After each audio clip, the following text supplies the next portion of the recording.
All right, yo, yo, yo, it's your boy Yoshi Kid Neo, and we are back. Brand new campaign, baby.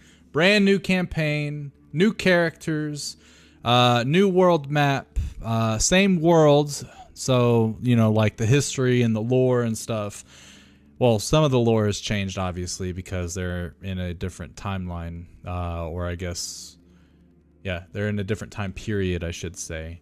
But some of the things from the last campaign, some of the stuff from the campaign before that will all become relevant information in this campaign.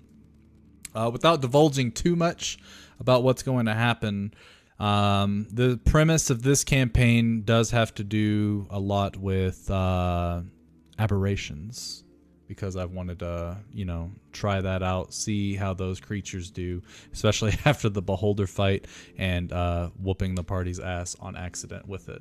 So hopefully it's a lot of fun. I've got some new things that I'm going to try with the campaign in terms of like narration and stuff like that, but we'll see how it goes. So we're about to get started.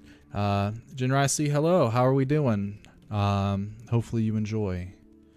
Then let me get here. Oh dear.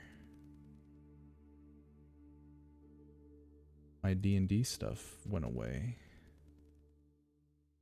Uh-oh. I think it has to do with this. That's why.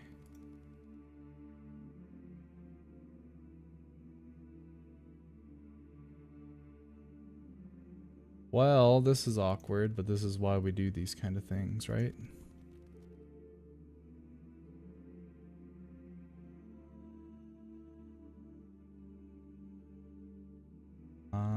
There's that. Excellent. So my window works. And I'll probably fiddle with like the sidebar and stuff like that instead of having all that black here in a second, but we're going to go ahead and dive into the campaign so that the players can start playing and introducing their characters. So, okay. Everybody ready?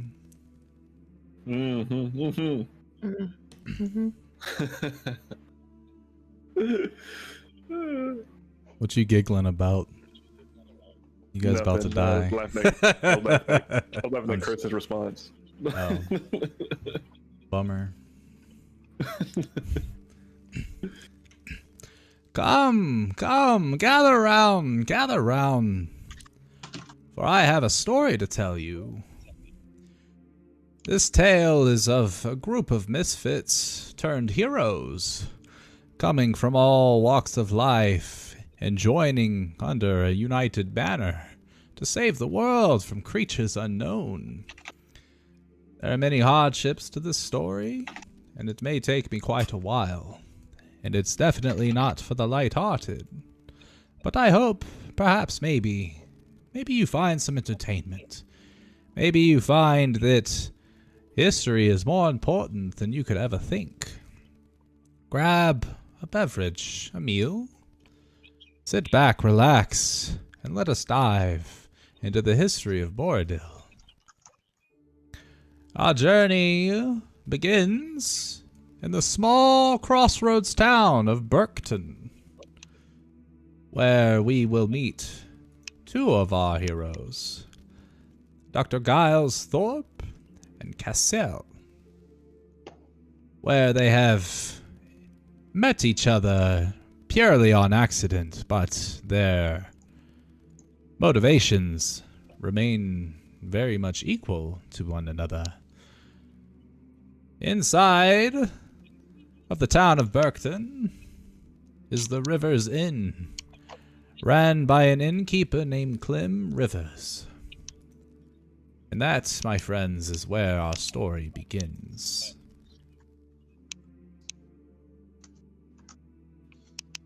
The 9th day of Elent, which is also known as the Fading, is the 9th month out of the year. Essentially the beginning of fall.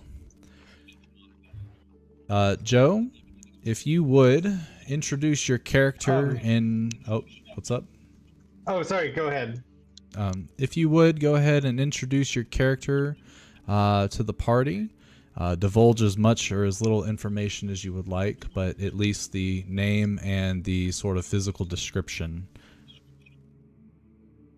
Yeah, so my character's name is Cassiel. You see him as a 6'7" male, about as beautiful of a man as Drawn you could possibly by get. Kevin. It looks pretty normal. Couple celestial tattoos. You can't read what they say.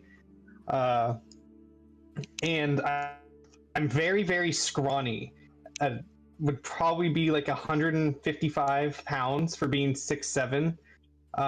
Yet I wear this half plate, and it is probably 2 sizes too big, is what it looks like. And that's about the only armor I have, is the half plate and gloves.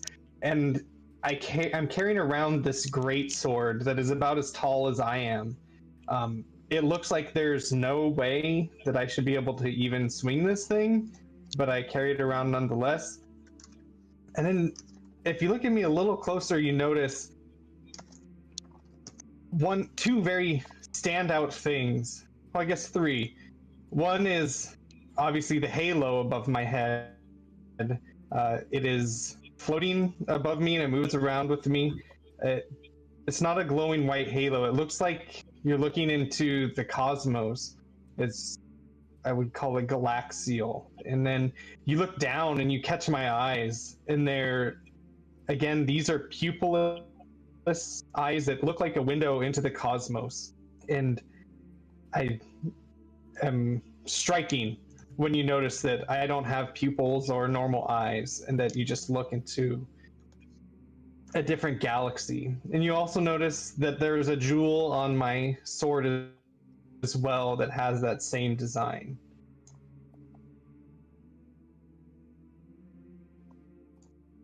Thank you very much. That's my character description.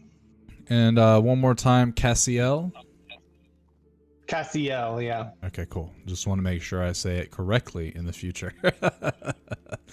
I know, I was going to tell you, I should have sent it to you phonetically. You're good. So, Cassiel, you are currently inside of the Rivers Inn with your new companion, Dr. Giles Thorpe. Kevin, if you would introduce your character as well. All right. Like I said, his name is Dr. Giles Thorpe. His appearance, you see him wearing a very well kept suit. Like it's a pretty high value suit. He keeps himself pretty clean. Perfect looking gentleman. Hair very well kept, and he has like a more chiseled facial structure. Considering he has a more thin body type, but you can tell it's like more of a cut build. But he is definitely slimmer. Of course, if you were to, he has hazel eyes. His age is like about 39, 40. You can tell through his face. And if you were to, that'll just be the description. You see him. He has his journal, writing in his journal most of the time, and is usually reading. And that's Dr. Giles Thorpe. Okay, thank you. So you two are currently at the Rivers Inn, and as you walk in after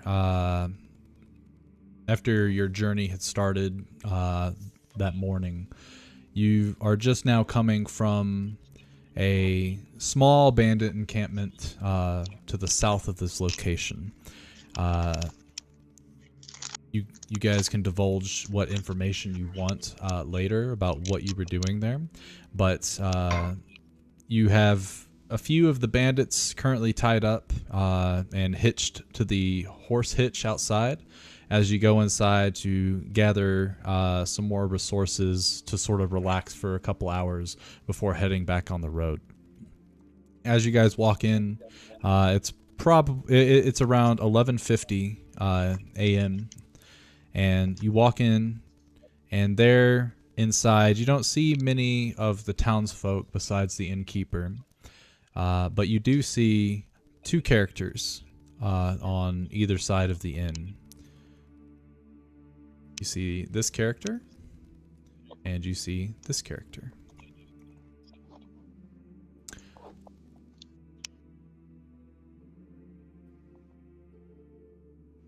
What would you all like to do?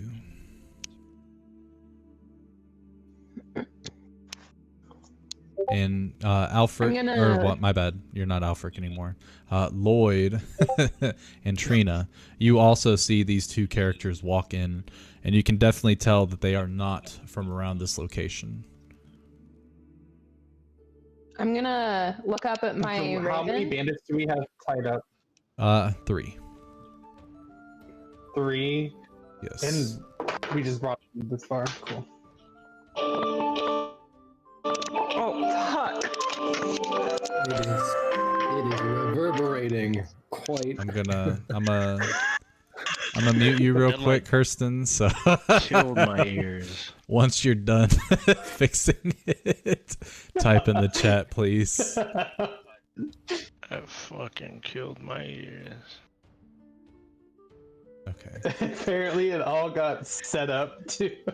It got reset to the highest volume. Yeah. And I jumped. I was like, what the? I swear to God, I think I'm deaf. And it doesn't help that I'm like messing with my headphone mixer. So it's like, it was as loud as it could possibly be. I think my brain vibrated. Let's see. Makes sense. There. All right. I believe everyone's thank you. tokens should be fixed, but yeah, Is all the of you. spell I fixed still on there? Is the Okay, who? It's still on there. Oh, the spell I fixed. We're good. Okay.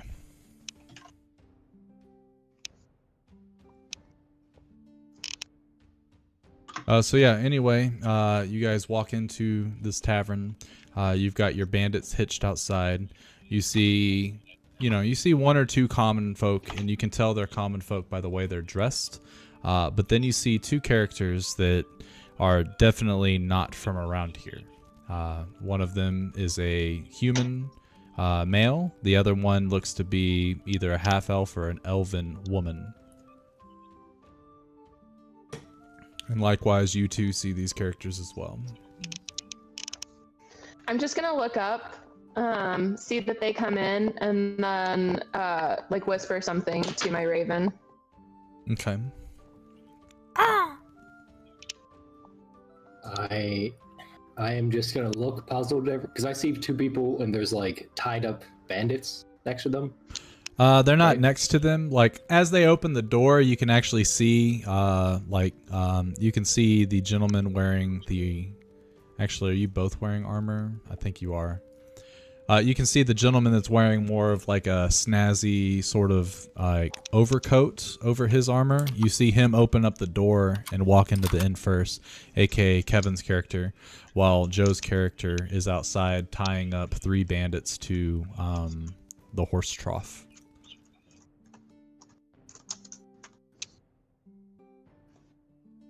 Well, Dr. Thorpe, I think we earned ourselves a drink. This one's on me. Please, help yourself. I'll settle things with our rooms later.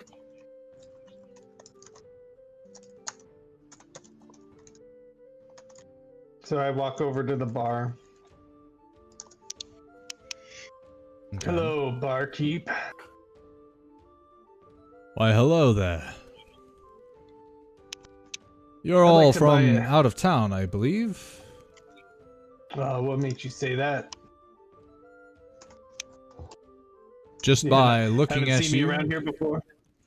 That is correct, actually. What's your poison? Well, yeah. Oh, what do you guys have? You have the typical ale? Yes. Unfortunately, the trading season's over, and we've already run out of stock of the premium brands that come through here during the summer months. But it is locally brewed by yours truly. The name's Clem Rivers. Pleasure to meet you. Pleasure's mine, Clem. I'll take 4. 4 ales. That will be a gold for all 4 of them.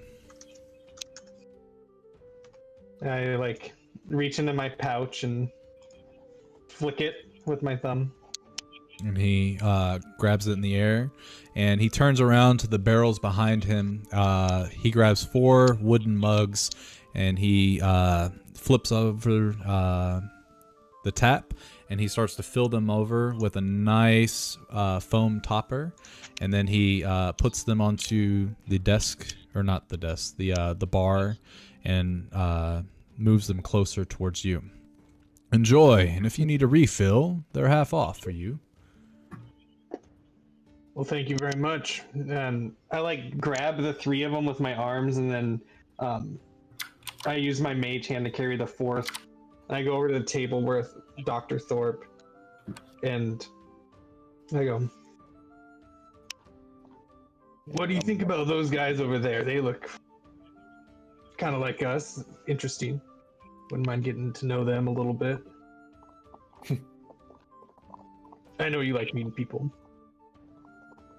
Well, seems they are some odd characters. I wouldn't mind having a chat if you're okay with that. Yeah, definitely. I stand up and pick up my ale, and I go, "Hey, you guys, this one's on me. Come on over." I tilt my head up and look over towards him, and I point to myself. Me? Yeah, you. Oh, sure. Thank you. Yeah, And I I see. walk on over. As Cassio called out to them, like I'm in the middle of like writing, and I like tilt my head up like a little bit, like looking over him while writing in my journal. I walk on over to the table and sit down and say, "Hello there. Hello there. Who might you be?" My name's Castiel, and I like point to my buddy. My name This is is Dr. Giles Thorpe. Dr. I Thorpe. reach out, and I reach out a hand for a handshake. I shake his hand. Do you And, look him in the eyes? Of course, yeah. As you look him in the eyes, like you see him smiling. Like it's a very warm feeling, like when you're a warm, welcoming feeling as you shake his hand. But like for some reason that you can't explain, the hairs on the back of your neck stand up. I fake a smile and say, "Pleasure to meet you," and then I go back to Cassiel and shake his hand as well, or her hand, his hand. yeah. I'm a guy. Okay. And I'm sure you like are freaking out about his eyes, and you catch mine, and you look like you're looking into the window of the cosmos.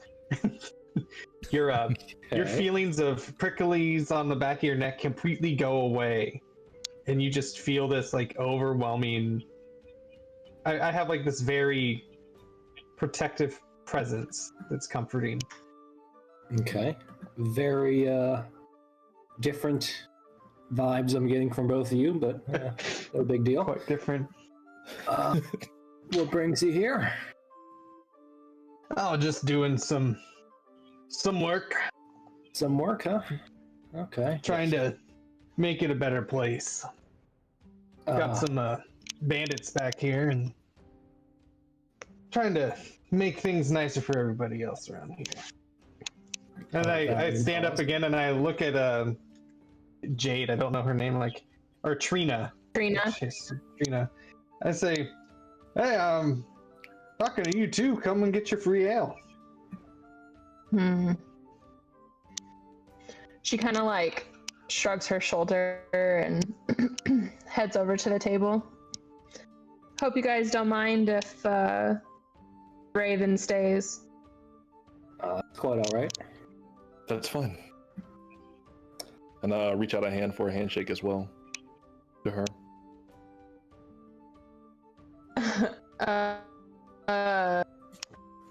I'll shake his hand. Why not? All right. Do you look him in the eyes? Yeah, I guess. Yeah. All right. Do you feel the exact same feeling as other guy did? It's like it's a warm, welcoming, comforting feeling. But at the same time, you can't explain it. But your hairs in the back of your neck stand up. Okay. Please. And I forgot to mention my name. It's Lloyd. Nice to meet you. Lloyd Trina. Trina. and Trina. It's nice to meet both of you. I'm a Casael. psychiatrist. Yeah. Oh, a wandering physician, huh? Psychiatrist. Okay, psychiatrist. Yes, I do a lot of mental work on travels, and I assist him with whatever work that he happens to find. It's more of an equal cause. Helps me with my studies, just like I help him with his battles. Okay. Interesting. So, what brings you to here? Oh, myself? Well, I'm here. I'm on a search for something. Something particular in the area. I'm not exactly sure what it is, but I've been told the rough estimates of it, and it intrigues me. It interests me. What exactly is that something, if you don't mind me asking? Oh, well, there was tales of a small stone that fell from the sky, or small object, and I'm here to investigate what that was, and then possibly retrieve and study it. Interesting. Not a lot to go off of. I don't really know where to begin, but I was gonna start asking the locals and whatnot. What have you heard of this? Oh, Stone. Do you know of its origin? no, just that it fell from the sky, and it's very unique in the fact that no one really knows what its origins are, and I'm just curious. Now I'm curious as well. Sounds like quite the journey. Yeah, potentially. Wouldn't mind me tagging along to see if such a thing is a real thing. Oh, I'm flattered. I hardly know you, but I mean, I'm not going to say no. I mean, if you want to tag along, I appreciate it. But I thought you guys were cleaning up the town. We Well, are finishing up a bit of a bounty, if you may ask. Okay. How Yes, long yeah. have you two been here? in this Not town? true. Not very Yeah. long. I think we just got here. So you didn't find these people in the town? Not this town, no. Mm. We found them on the outskirts and brought them here to collect the bounty. Have they told you anything of this town? As in, have there been any issues recently? That's a question for Dr. Thorpe. She kind of looks at Dr. You Thorpe talk to them. expectantly. He talks to them. I don't talk. Well, I know as far as my work goes, I explore the minds of whoever we encounter. These bandits here, I was to rehabilitate them per the contract before we relieved the bounty. But wasn't much time to proceed with that contract. Not too much that we know.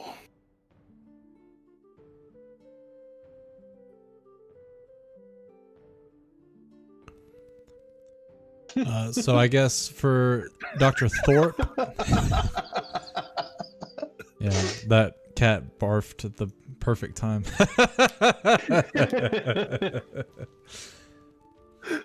Anyway, so the information that you have, Dr. Thorpe, is that the group of bandits that you guys had encountered before getting to this town, they were part of a completely different crew, essentially.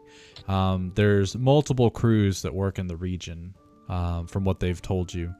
The one that essentially runs things, they are north of this location, of this city, but they are not very keen on folks that divulge that information.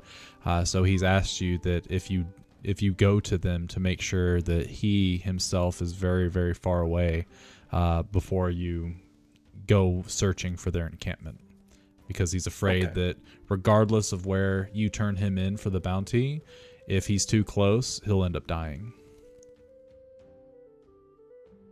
Yeah, I divulge that information to them. And based on what I'm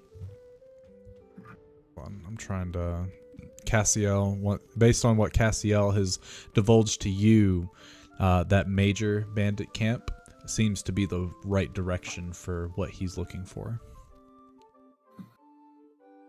Okay. I repeat that information. I'm so sorry. I forgot to introduce my friend. And I pick up my sword and I say, "This is Hothgrom." Your sword? You named your sword? I didn't name him. Elaborate? I'm quite confused. What? Well, you see, Hothgorm's got a mind of his own here, and thought you guys should meet him. Does Hothgrom speak? That's a great question, Brady. Will he speak to them? I don't believe so. But he can understand everything going on. Correct. He only speaks to me. But he is there. And how does one greet your sword? However you want to greet your sword. All right. Hello, sword. Tell the wizard hi back.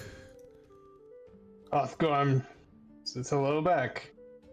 Good to know. Nice, pleasure to meet him. And I kind of motion over towards our good doctor and say, "Are you? Oh, is he okay?" Seems perfectly fine. We've been together for quite a bit. I would be able to tell if he was off, but seems quite genuine during our travels. Sword talking is normal. Of course, it's not normal. Interesting. Quite supernatural, if I might say the least. It is special. And I'm sure Hothgorm is interested in the stone as well. So. Yes.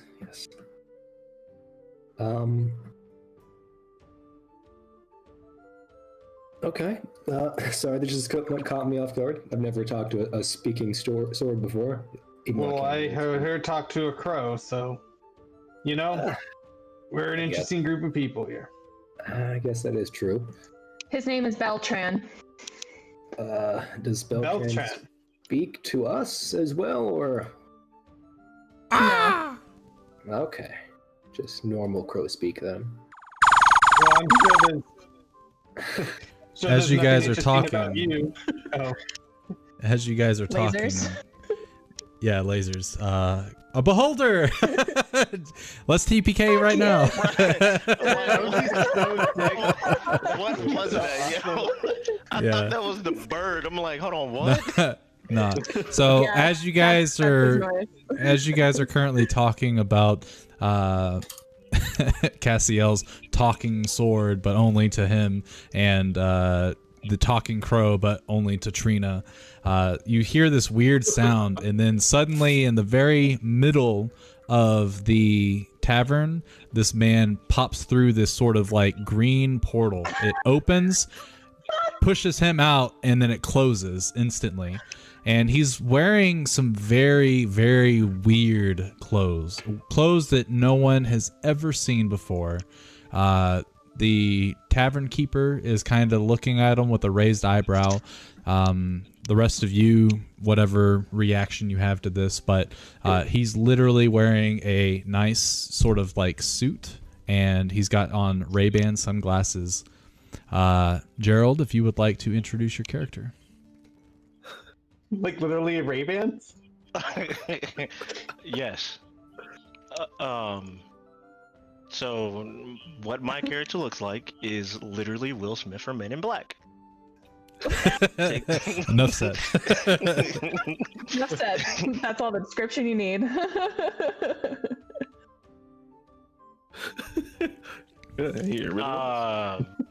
Literally, that's it. Okay. That's just literally what it is. I don't know if I should say his name yet, but I mean, you can say it in roleplay. But let's backtrack a little bit because I literally just forgot to allow Trina and Lloyd to describe their characters, although I think we all know what they look like. But anyway, we'll start with Lloyd. Do you have that picture, Brady? The other picture? Oh, the other picture? Are The one you I for sent real you. wanting me to use that one? No, that was more like a gag thing, but Okay. it's okay. Nah, so you just see a man in his early 30s with brown hair, medium height, medium to 5'9" to 6 foot, regular build. Looks very plain, wearing robes, carrying a book with him.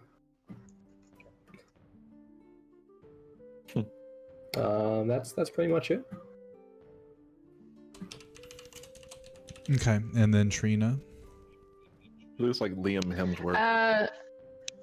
Trina is about 5'8", 5'9", so kind of average-ish height for half elf, maybe a little bit taller. But I mean, she has pale skin, black hair.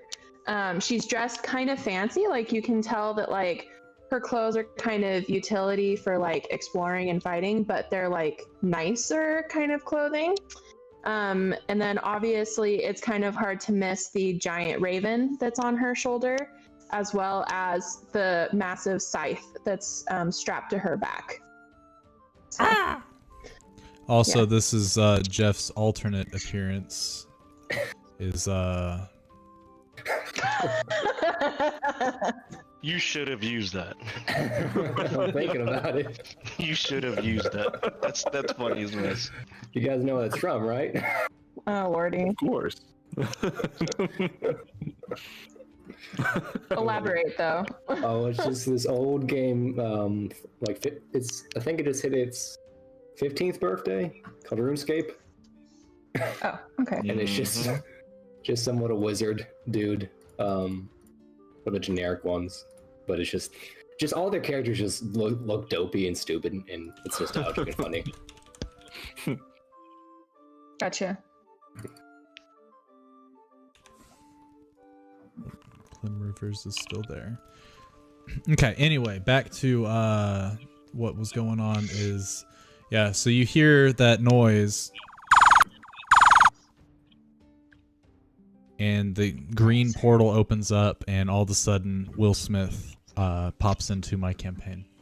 Will Smith, if you're out there watching, if you want to play D&D, hit me up on Twitter at YoshiKidNeo and we can talk. Can you please spell that? Yeah.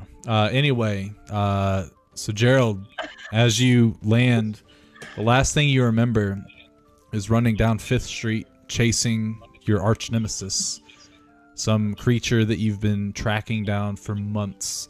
And as it seems like you're about to catch it, it opens up this portal, runs through it, and as the portal's closing, you don't even take a second thought. You dive through the portal. And as you're falling through this portal for what seems like days, you suddenly pop out here.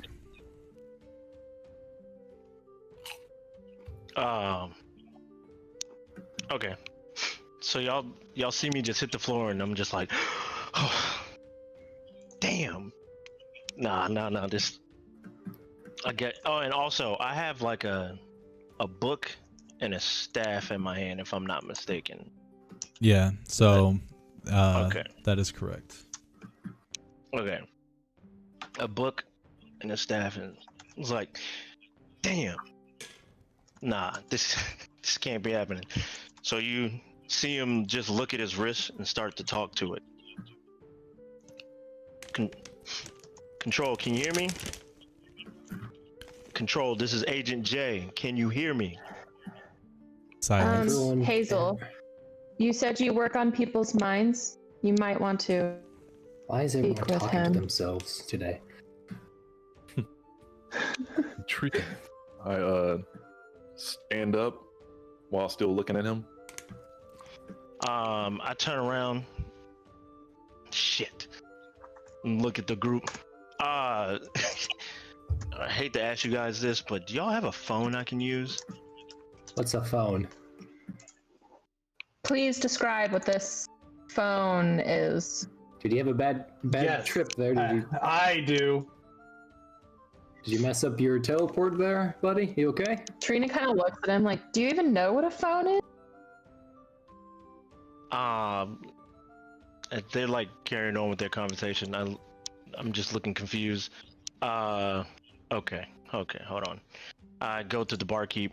You know where? Do you have a phone, or do you know where the nearest payphone is, by chance? Kind of looks at you and shakes his head. He's like, we don't carry that in stock, unfortunately. Also, I've never even heard of a phone or phone booth. A phone, something you can talk to other people, long distance.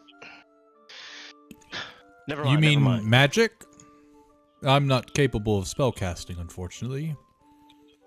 And I wouldn't recommend it in this kingdom. I kind of look at my watch. Control, are you there? And try to hit it. What is that gadget that you have? Is that a magic item? I look at it and just, I guess for flavor, Brady, since it's a digital watch, does it say the date? It does. And it looks like it's stuck at whatever date you want it to be on Earth. Okay. God damn it. I gotta go find a phone. Hi, babe. I go to How's work going? I go to Giles, since he's almost wearing the same clothes as me. And just go up to him. Excuse me, sir. Got a question for you. Where am I at? Or where are we right now? And a name off the town. Burkton. Burkton. You're currently in Burkton. And you know it to be in the Thurian Empire lands, which I will spell that out for you guys.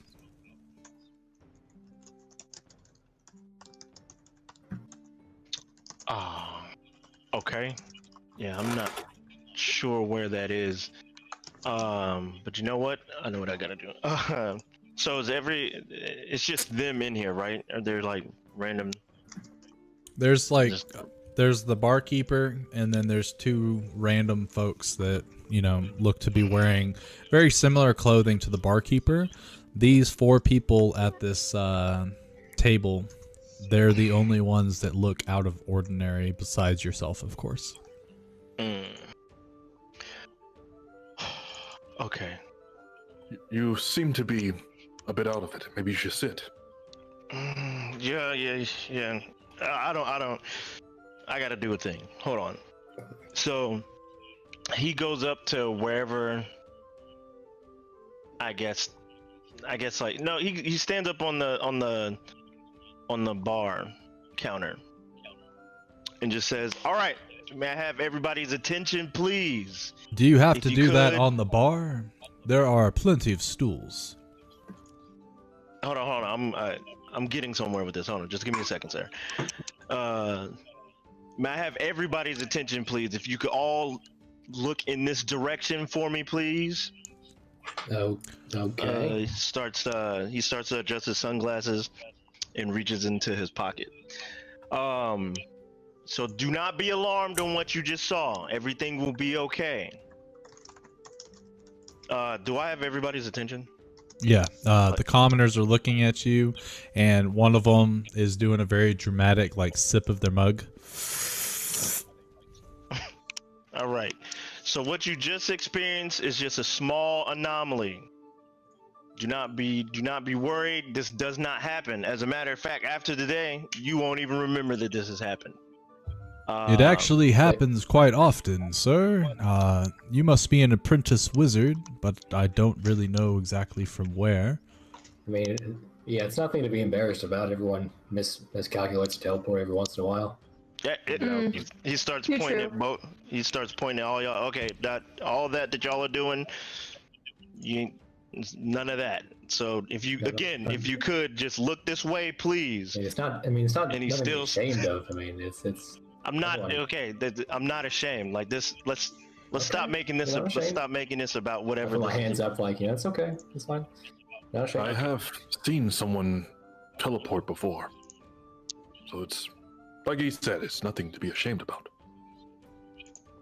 Okay. Yeah, it was like a dimension door that went wrong. Is that what that is? A dimension door? I mean, it's Do you- one teleportation spell. Yeah. It looks a little different from ones that I've seen, but yes. True. Yeah. All right. Hey, Ray. Why don't you get an ale and I'll pay for it for you and come sit down with us. Hey, you're scuffing up his bar there. Yes. I look at him and I look at whatever scuff marks I made, and it's like, yeah, I'm sorry about that. And I get down and I'm still looking for my thing. Okay, and he pulls out a cloth and starts to wipe it, and after fondling through your pockets, you finally find your thing in your jacket, where your pin normally is. Haha! All right. So again, I'll just start with you group of people right here, you four. Start with us? What do you mean? Oh, don't worry. Again, he starts to adjust his glasses. He's I like, feel like this is something we should be worrying about. it'll all be a distant memory in here in just a second. Giles is Okay, just Ray. looking Is that at her Ray? curious look. Ray Ban? Ray Bond? Right. Why Your don't name's you Ray? sit down here? So I click my pen. I cast counterspell.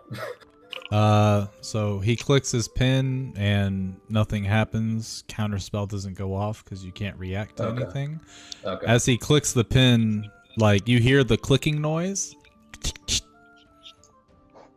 and you look at it, Agent J, and you're like, okay, hold on. So you press it again, and nothing happens, and you kind of like shake it, you kind of tap it on the table, and you press it again.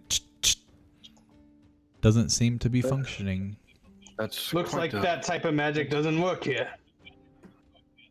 God. You okay there, friend? It's You, quite a fancy pen you have there. what are you doing? Is that what that is? Seems that way. I'm a little concerned how you're trying to do something involving all of us, and you said our memories? What exactly are you getting on about now? I quickly put the thing back in my pocket. I suggest you be careful. About that. Yeah, how about we just take a seat and have you calm down, okay? Yeah, I think I'm gonna do that. As you can see, I don't think we're all your average folk. So Clem Rivers comes over with the ale that you guys ordered, and he puts it down in front of Agent J. This one's on the house, and a word of advice, I would keep the magic to yourselves. There's been a increase in sightings of the white ghost. Mage slayers. What's... Oh, Oh. interesting. Could you tell us a little bit more about them? Mage slayers, like what? Well, that's the thing. As the name states, They cloak themselves in white garb, and their goal is to destroy mage and magic of all types. I don't know much beyond that. I have no idea how one even gains rank into their circle, but they are well known throughout this region. Thanks for Interesting. the warning. And then get violent towards anyone that mentions magic? Not that they mention it, but sometimes the mention of it will pique their interest and they will ask more clarifying questions. They, like I have said, hate mages and magics alike and would like to see a world without them.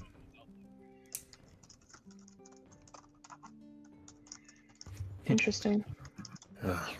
Quite interesting indeed.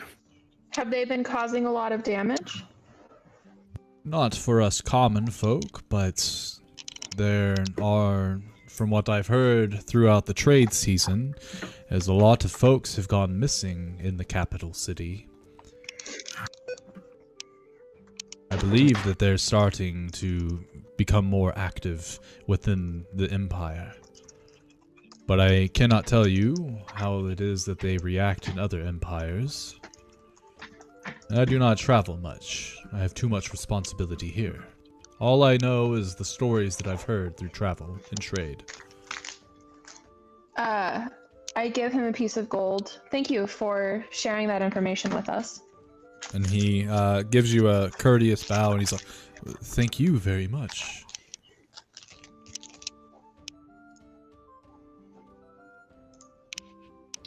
Well, Agent J, I think is what your name. Or the Ray. I have never seen anyone put their name on glasses before, but I heard you refer to yourself as Agent J. Is that right? Is it Agent Ray J? Is that why Ray is on your sunglasses? You can just call How's me Jay. Kim? It's just Jay. Is J. do you have a talking thing on your wrist too? Do you call control or something? Everyone seems to have one of those nowadays. They talk to something that doesn't talk back. Oh, they talk back. The rest of us, I guess. But... Yeah, I don't know what's going on here. Oh, okay. Well, how about you tell us where you came from? New York. Where is this New York at? What empire? Empire. I mean, Empire. I mean, Country? I'm technically from Manhattan. I've never heard of this. The Empire of Manhattan. Interesting. You know, all those people that don't know of New York that know of Manhattan. Is it up north? Oh yeah, up north. Yeah, definitely up north. Indeed. Okay. So hold on. So where are you guys from? Where am I right now? Let me just get this straight. You don't know where you are, but you say New York is up north? Yes, where am I right now? My head is hurting. You're in the Syrian Empire. I was just chasing. And Chasing? I had. Were you chasing someone? Something? Yes. Did I? Hold on.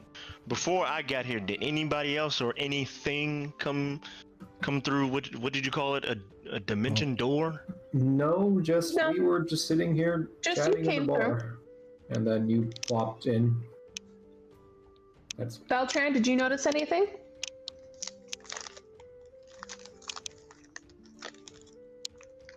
Is my bird just ignoring me, or? Oh, I'm not used to your bird's name. Sorry. No. My bad. So your bird, you can hear the voice of your bird in your head. Ah, very weird. Never seen magic like that. Ah! No, he didn't see anything. Yeah, as this And is the going bird on, flaps its wings once. Ah! yeah, as this is going on, Giles just pulls out his observing Agent J. He is put out his journal and just starts writing.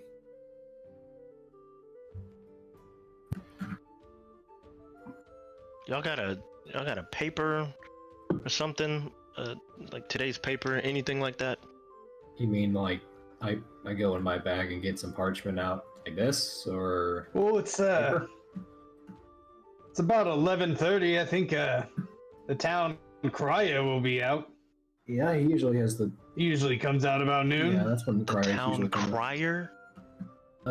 We don't Oh, have yeah. a town crier in Oh, this you guys don't? small Oh, okay. city. Okay. Yes, this is a crossroads town. It's not really large enough for a town crier. News doesn't travel around much, especially in the fall and winter seasons. Do you guys have like a monthly Oh, meeting or something? bad. To, like merchants to get together and discuss, or like, or is it just during the trading, like weekly trading, or how do you guys get your news?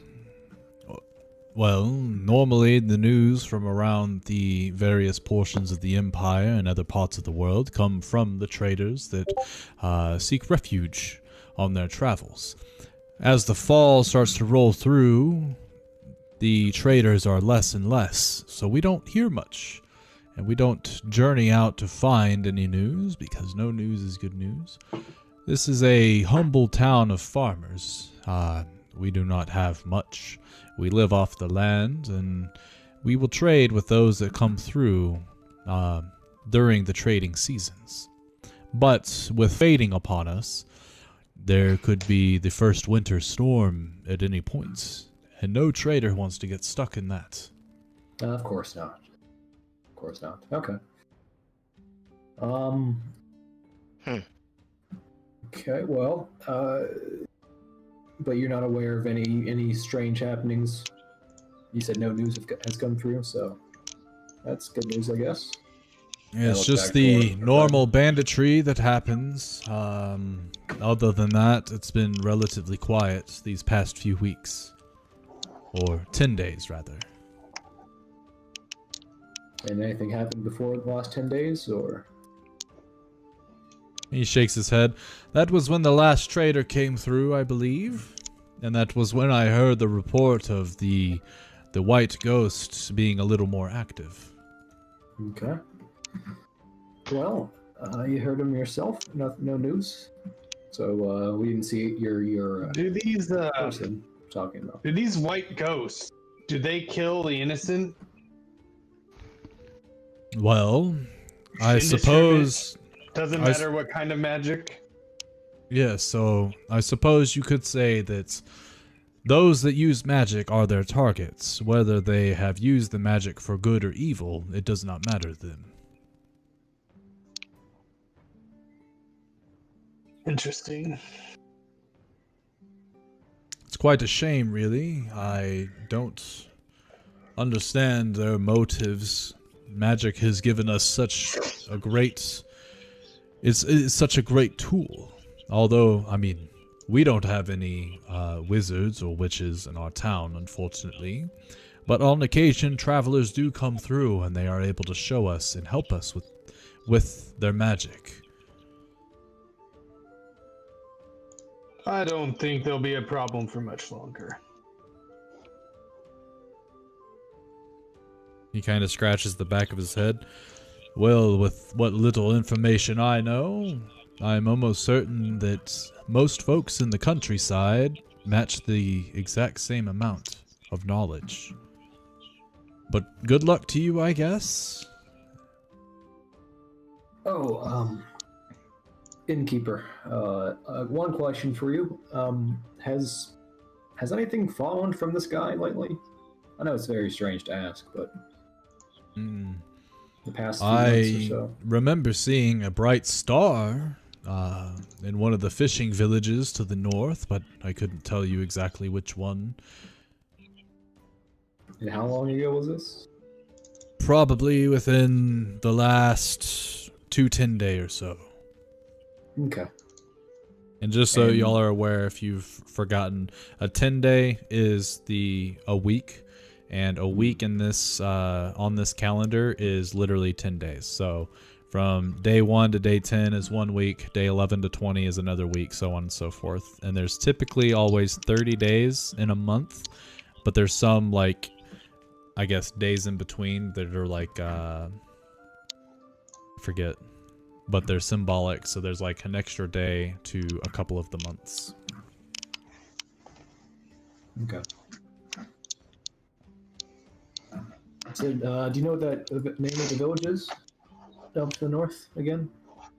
There's a few of them up there, but like I said, I couldn't tell you exactly which Okay. village it was at. Just that direction. Okay, I understand. Thank you. Well, back to our confused friend here. You said someone was chasing you. Do you know who? Or no, you were chasing someone? Who were you referring to? Do I have a name? Of the creature? No. Or you were Or are you talking? chasing someone? Oh, you were breaking up. Say it again, Kirsten.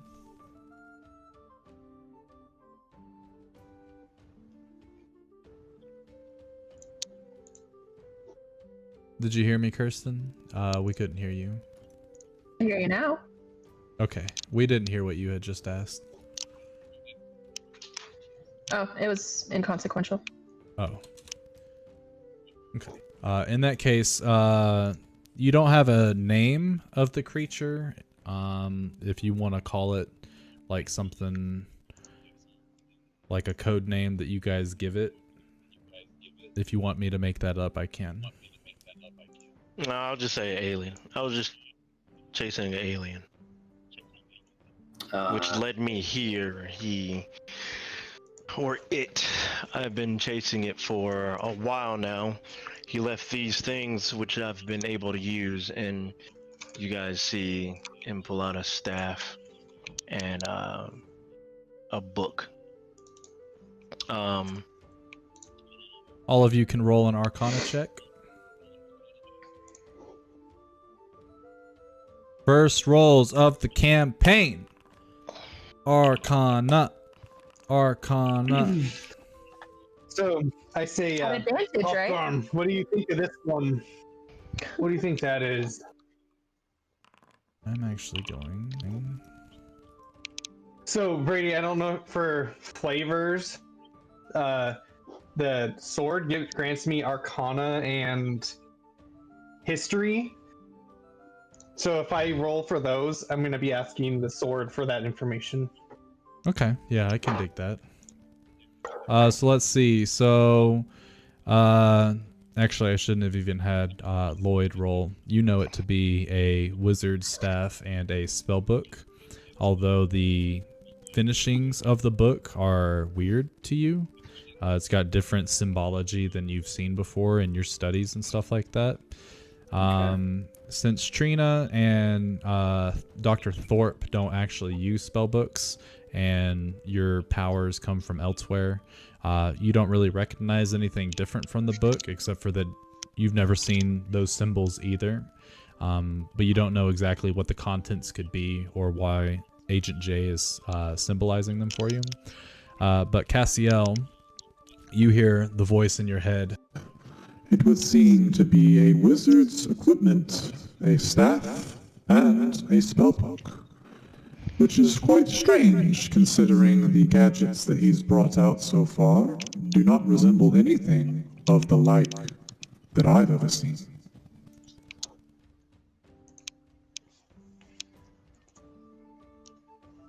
Thank you, Hawthorne. You're quite welcome. Okay, so yeah, I said I've been studying these, and I've been able to use these against him so far. Any particular reason for this vendetta against this person?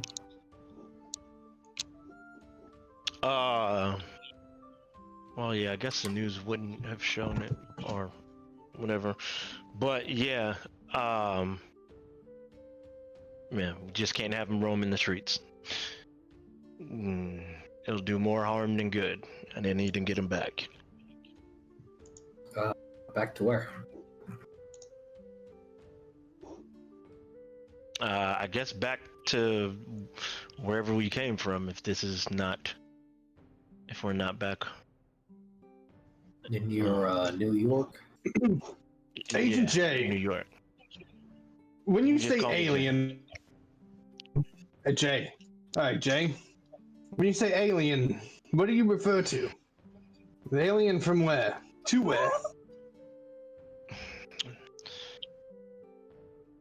From is what we're trying to figure out. But, I mean, anything from off planet? Not from Earth. Ah. I think we just found our confusion. Is he from a different plane, or...? We are not from Earth. This is not Earth. Yeah, I've never heard of Earth before. So a different plane. Like there's the Earth in the ground, if that's what you mean. No, the actual planet. The thing, no. solar system. Yeah, we all have solar sun, systems. We all have solar Yeah. systems. You mean like Milky solar, Way. the sun, the thing in the sky, Yeah, the sun. stars? This planet rotates around. This planet is I don't know about Not Earth. rotates, but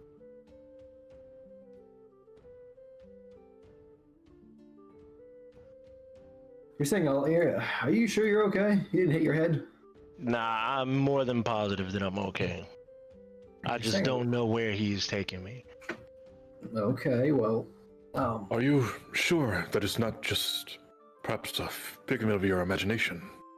Maybe you're thinking of something because of stress or anything of the sort.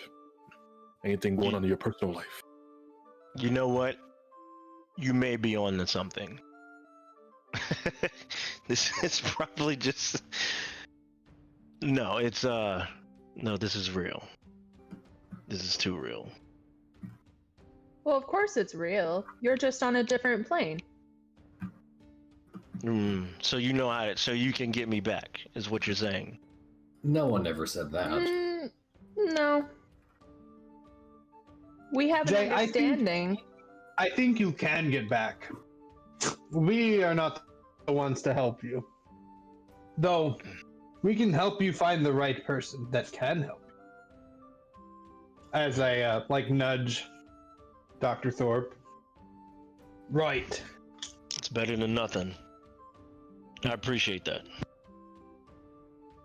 Perhaps we could buy you a room here. You maybe need to rest your head or just get some rest in general. You've been I assume you don't have our currency if you're not from this planet. And Jay, as you reach down into your pocket, you actually pull out your wallet and you notice that instead of dollar bills, you actually have these gold coins. And your wallet actually has shifted from a wallet into a gold pouch.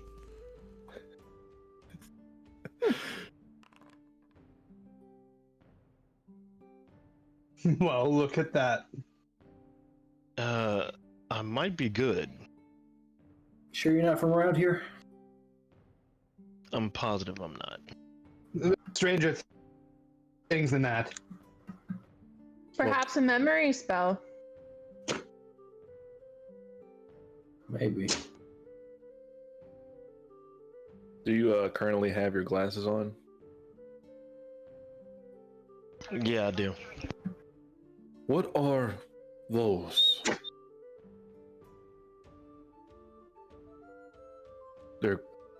They're spectacles, but with shade to it. Never seen it before.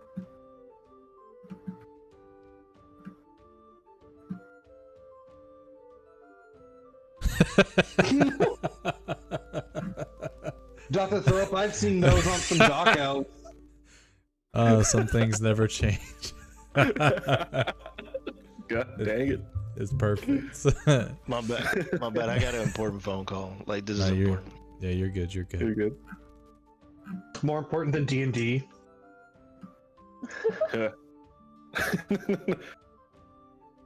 Well, Trina, what do you have planned Yes. after leaving here? What were you on your way to doing? If Well, you don't mind me asking. I heard rumors that there were some potential, not necessarily threats, but potential issues that were possibly going to happen in this town or location. Some sort of fights that might happen, and I just came to investigate it. Interesting. Well, It sounds like possibly the white ghost might be involved, seems that but I'll we've... have to look into it more. I turn my head over to Cassiel and just say, seems we've ran into a few characters this time around. Like literally. Well then, if you don't mind us tagging along for whatever you guys got going, or you join us in probably some bounties, more than welcome to. I kind of look at Beltran with like a question mark, and What do you think? then I More look back gold? and I'm like, More options? yeah, it would be good to have muscle while I try to discover what's going on in this town. When you say Yeah, can't muscle, hurt, can't hurt. When you see gaunt muscle, you see me like kind of like cover my arms that are absolutely scrawny.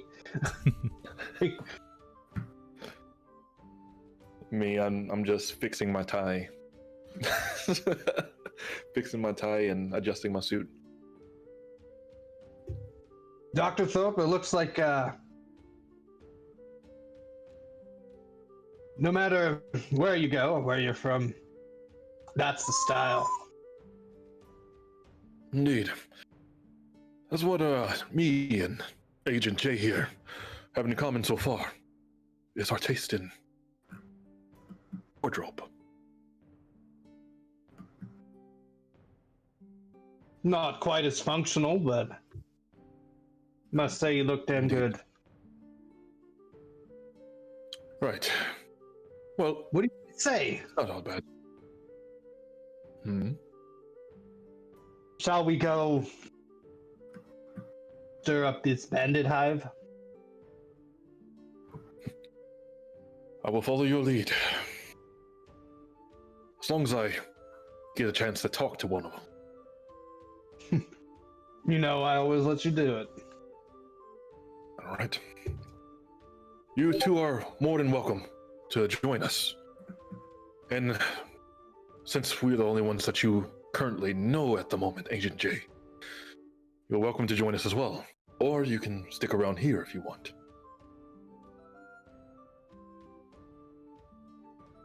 Assuming he's still on the phone call. Okay, I'm officially back. All right. Did you hear what I said? No. All right. I said, you two are welcome to join us to this camp. You as well, Agent J, since we're the only ones that you currently know somewhat at the moment. But you're more than welcome to stay here if you'd like. Yeah, I'll do that. All right. Are you capable, Jay? Capable of what? I kind of like lift up my sword. Can you fight? Can you Handle defend yourself? Can I fight? That- Oh, y'all are being serious. Yes. Yes. You seem very concerned where you're at earlier, so don't know anything about this place.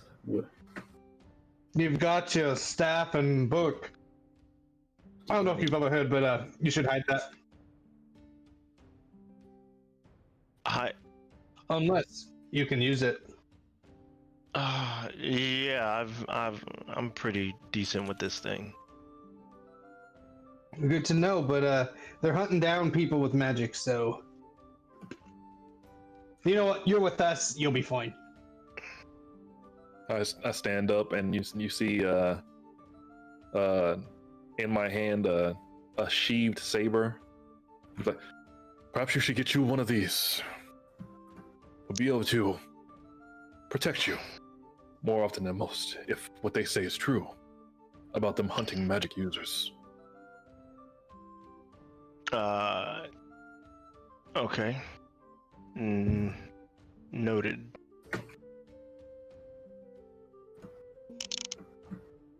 I fold my book back up, put it in my bag, and proceed to start walking out the door. Well, let's go turn in those bounties.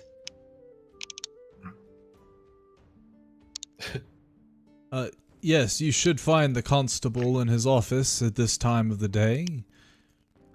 Just head down the road. He's on the furthest house on the edge of the town, heading north. Thank you very much. You're welcome, and if you need a place to stay, you're welcome. I will only charge your entire group a gold. We'll see that you're well compensated. Thank you for everything. And he tips his hat and goes to gather the mugs that you guys were drinking out of. Trina says thank you on her way out. And he nods his head. Okay, so as you guys leave and start heading towards the edge of the town, which it doesn't take you very long to get there, you guesstimate that this town is probably maybe 40 people tops, like population-wise.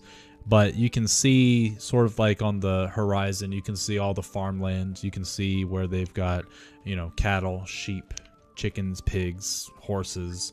They're definitely a town of farmers. And because of its location being so close to one of the major rivers of this country, and being a pretty much intersection between two different empires, it definitely makes for a good trading sort of junction during the trade season, of course. Will actually bring us here.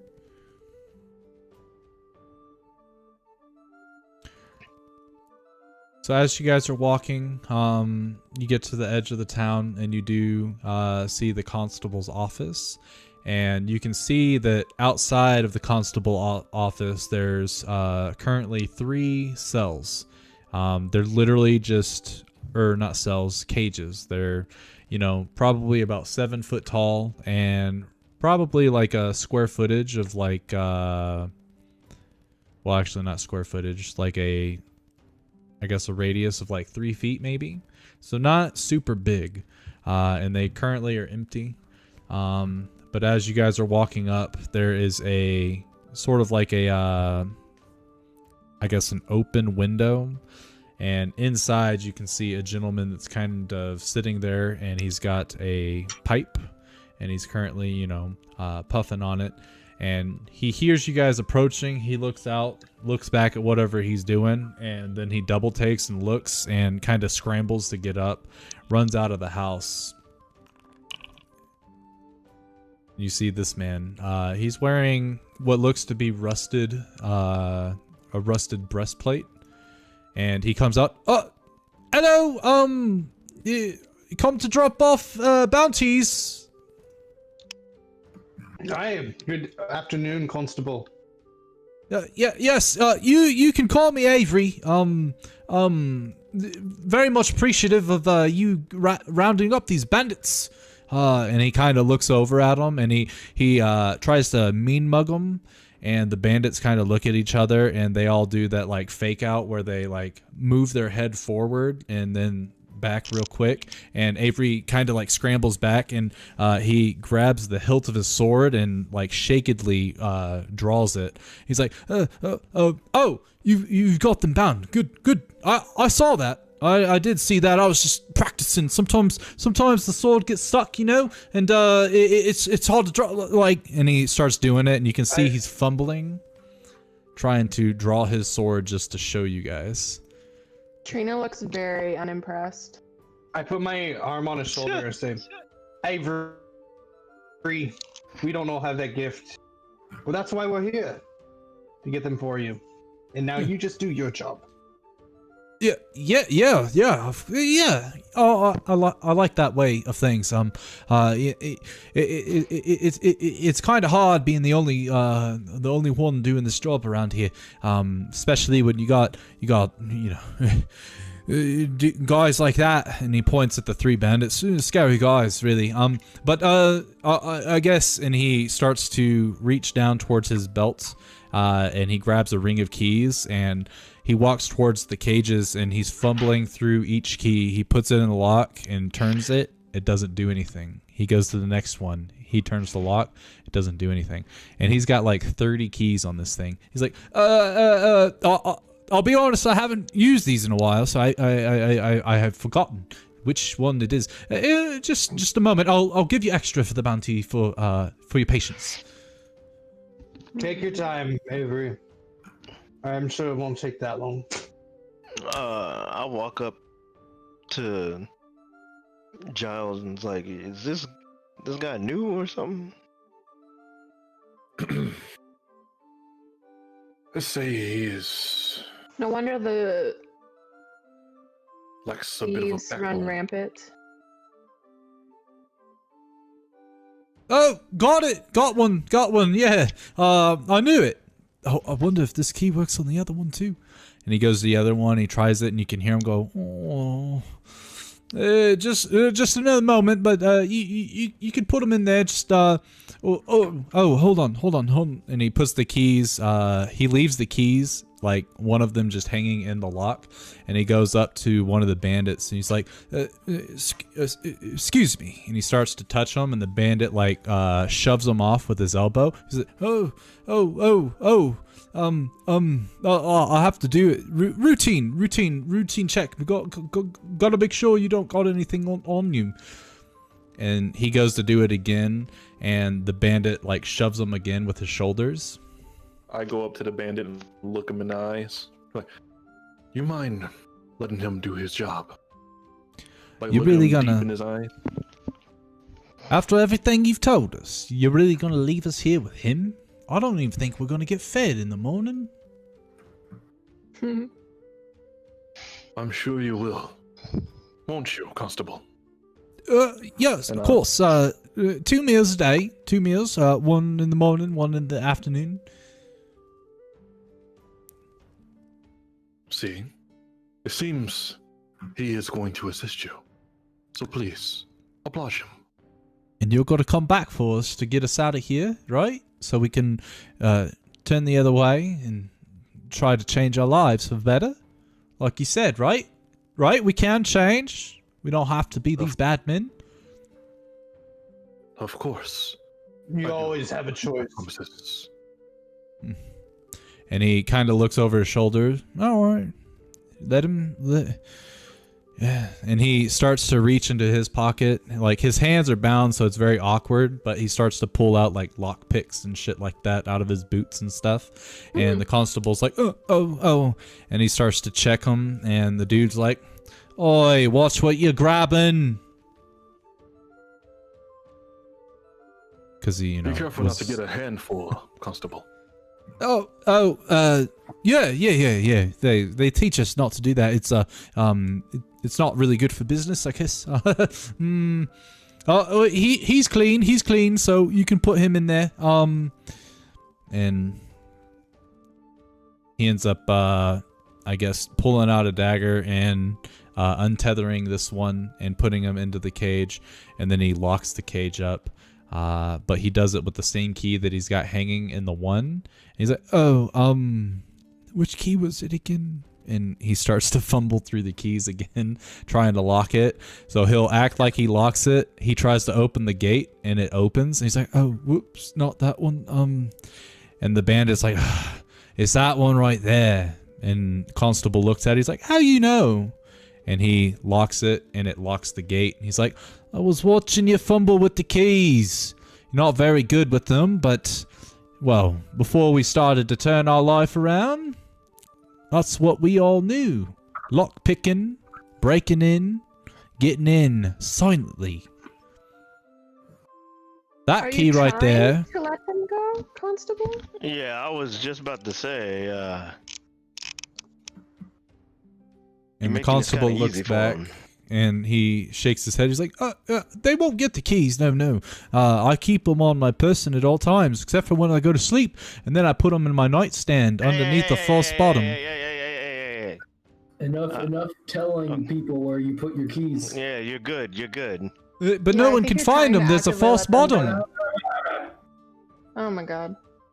Listen, just feed them food, make sure they don't get out, and stay away from the bars, okay? I'd recommend finding a new place to hide your keys as well. But Get there's a somebody to false help bottom. Oh my god. I'm really confused. They told us in the trainings and such that if you have a false bottom, no one finds it. Well, that works if they don't know about it. All the but now they bandits facepalm like hardcore.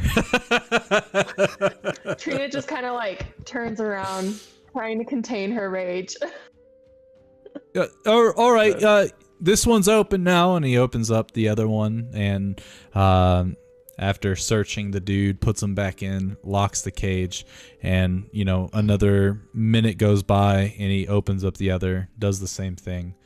All right. Well, you sir. What was your name? Threp.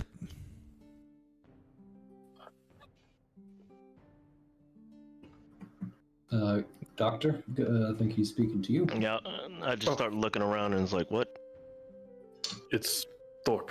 Oh, Dr. Thorpe. You said you were going to collect these fine gentlemen and bring them with you later? Indeed. Oh, thank you. Oh. And I walk up to the main bandit, like while he's in the cage. And I trust that you will not misbehave while I am gone, correct? Yes, sir, Doctor. As long as what you've taught us, we'll keep going through the routines. And he looks at his fellow bandits, and they all nod in agreement. We really do appreciate what you've done for us. We, didn't know there was any other way. There is always a way.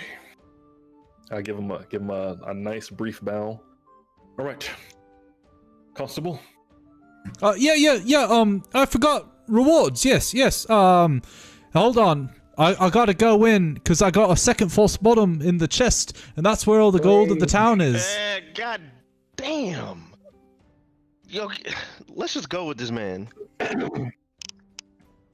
What? No one can find it, I swear. It's got a false bottom. Not to mention this key. The smallest key. Young man. Just... Please, just go do it. Yeah, I put my hand on Constable's back and just proceed. Yeah, right this way. And he walks into his little cottage, and there you can see on the other side of the room is a chest with a lock on it. Brady, before when he goes away, I like to stay back in the room and like just pull on all the doors to make sure they're locked. And all the cells are locked, and the cages are outside in kind of like just an open area. Like there's I guess you could say there's like a back patio covering for like that's like really the only shelter they have. Otherwise, it's just literally a cage just sitting there in the middle of the dirt. Okay. Well, I go inside then with everybody else. And he grabs the key ring. He's like, this key I know because it's the smallest one. And he unlocks the chest. And as he takes the lock off, he opens up the chest, and it's completely empty. And then he turns around to you guys. Could you turn around, please? I'll have to get the false bottom out, but I don't want you to see it. That way you don't know it's there. I mean, you've told us it's there, though. Yeah, but you can't see it. You don't know where it is. I turn around. I signal to them to just turn. I'll turn. And you hear him. You hear him take out the false bottom. I mean, not Catfan. Dang it. Yeah. See, you're the same.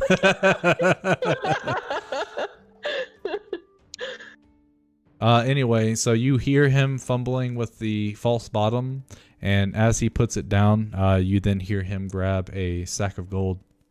And then he says, okay, well, here's your reward. 10 gold for each one. And then, and he goes, like, he hands you the 30 gold. And then he goes back and he starts to pull out a couple of extra coins. And he's like, and an extra 5 for your patience. Thank you. You see right next to the chest, you see the false bottom. And it is the entire length of the chest. And it's actually got 2 handles on each side, which show you that it is a false bottom. And then after he gives you the coins, he goes back, he grabs the false bottom, he puts it in the chest, and then like he sits there for like 3 seconds, and he goes, oh dang, you saw where the false bottom was. I'll have to buy a new chest now. Good, you should do that. He closes it and he locks it up. And then shakes his head. He's like, oh, this job is so hard. So terribly hard. How long have you been doing this? Not very long. Only like 20 years or so. No. Have you ever been outside of this town? Well, I went to the river once to take a bath. Once? Well, no, I guess what timeline are you talking about? Have I ever left today? Because yes, I took a bath today. And he smells his arm. He's like, ooh, can't really tell though. Okay. Have you visited any other towns? Oh no, never. I've heard stories and they sound wonderful, but so scary leaving this town. How old are you? He starts to look at his fingers. 1, 2, 3. I believe it has to do with this number here. And he puts up 4. But I don't know the other one. And I don't know what it's called. Yeah. Do you have a family here, or are you just living by yourself? Well, yeah, by myself. No, it's all good. Just curious. I once had a tree stump named Plank. Oh. He was my best friend, but then they uprooted him for a bonfire. It was very nice of them. But did he talk to you as well, or? Well, no, but I talked to him. He seemed to be a good listener, but not a good talker. Ah, okay. It was really weird though, because he had a face. Did you draw the face? And he scratches his head. I believe so. Okay. Maybe you should try to broaden your horizons. I wouldn't say just leave, but perhaps like find a replacement. And I'm sure you have lots of money saved up over the 20 years you've been working here. I ain't get paid for this. Huh? No, yeah, we just collect all the gold and we use it to pay the bounties for those that go out to hunt the bandits. Otherwise, I just, the farmers and stuff appreciate my work, so they just feed me and they let me live here. And sometimes when a trader comes through, they allow me to use some of the gold to try to get new equipment, but I'm not really good at haggling. One time I gave up the whole fund because someone said it was worth it, but guess what? It was just a piece of wood. Where do you get the money from again? Oh, well, the local townsfolk are really good at trading with the traders, and sometimes they put in for, I guess, what they call taxes or something like that. Okay. Once a year, a collector comes from the north to come and gather the town's taxes for being protected by the government or whatever, by the crown. And, well, they're not doing a very good job because we got the bandits and stuff. But we've sent requests and they've not done anything. They've not sent anybody before. So that's why we're very appreciative of you all coming through, because I don't even know where the bandits are. But they're very scary, as you've seen. Those 3 out there are frightening. I see. Is there anybody else in town you like work with directly? Who gives you the money, or is it? I No, like to but talk to them if possible. I mean, we don't really have like an official person that leads the town. If anything, folks typically trust Clem the most with affairs of the town, because he gets to talk to a lot of folk, especially when with him running the inn and all. And then I guess that makes me second in command, because I technically have the authority. And he, as he says authority, he like tries to unsheath his sword, but it's not working. And he's like, because I'm the only one with one of these, I think. At least I think. I've never actually seen anyone actually try to use a sword before, but they are skilled at the pitchfork, but usually that's shoveling shit and stuff. I sort of just stay silent. Okay then. Where were we? I believe that's all the business we had at the moment. So Joe, I don't know if you want to So, divvy up that 35 gold. I don't know how you want to, 35. but it is 35. Well, Dr. Thorpe, I think you deserve this. And I give him 18. And then I'll take 2, and here, you each can have 5. What's this for? Well, I don't know. Think you need it more than me. Thank you, but I think I had nothing to do with this, so you just keep this for now. Maybe if we work on a job together, I would take a cut, but it's not right. Suit yourself. Does Ancient J and Trina take the gold? No, I didn't help collect this bounty. Yeah, I didn't help at all. So yeah, I'm not gonna take it. And you guys are very honorable. I'll be right back. I run to the inn, and I give Shim, Clem? fucking Clem. I give him 15 gold. I say, Clem, I understand what you're working with. I hear you're more the authority around here. Use this to help your city. Don't go buy yourself anything, go fancy, but try and make this town a little better place with this. I know it's not much, but Well, 15 Maybe, gold's typically more than a peasant typically will make in their entire lifetime. So I think we can make it go at least a decent way for the town. I very much appreciate your generosity. you're very welcome. Stay safe now. Then I leave and meet back with the group. Okay.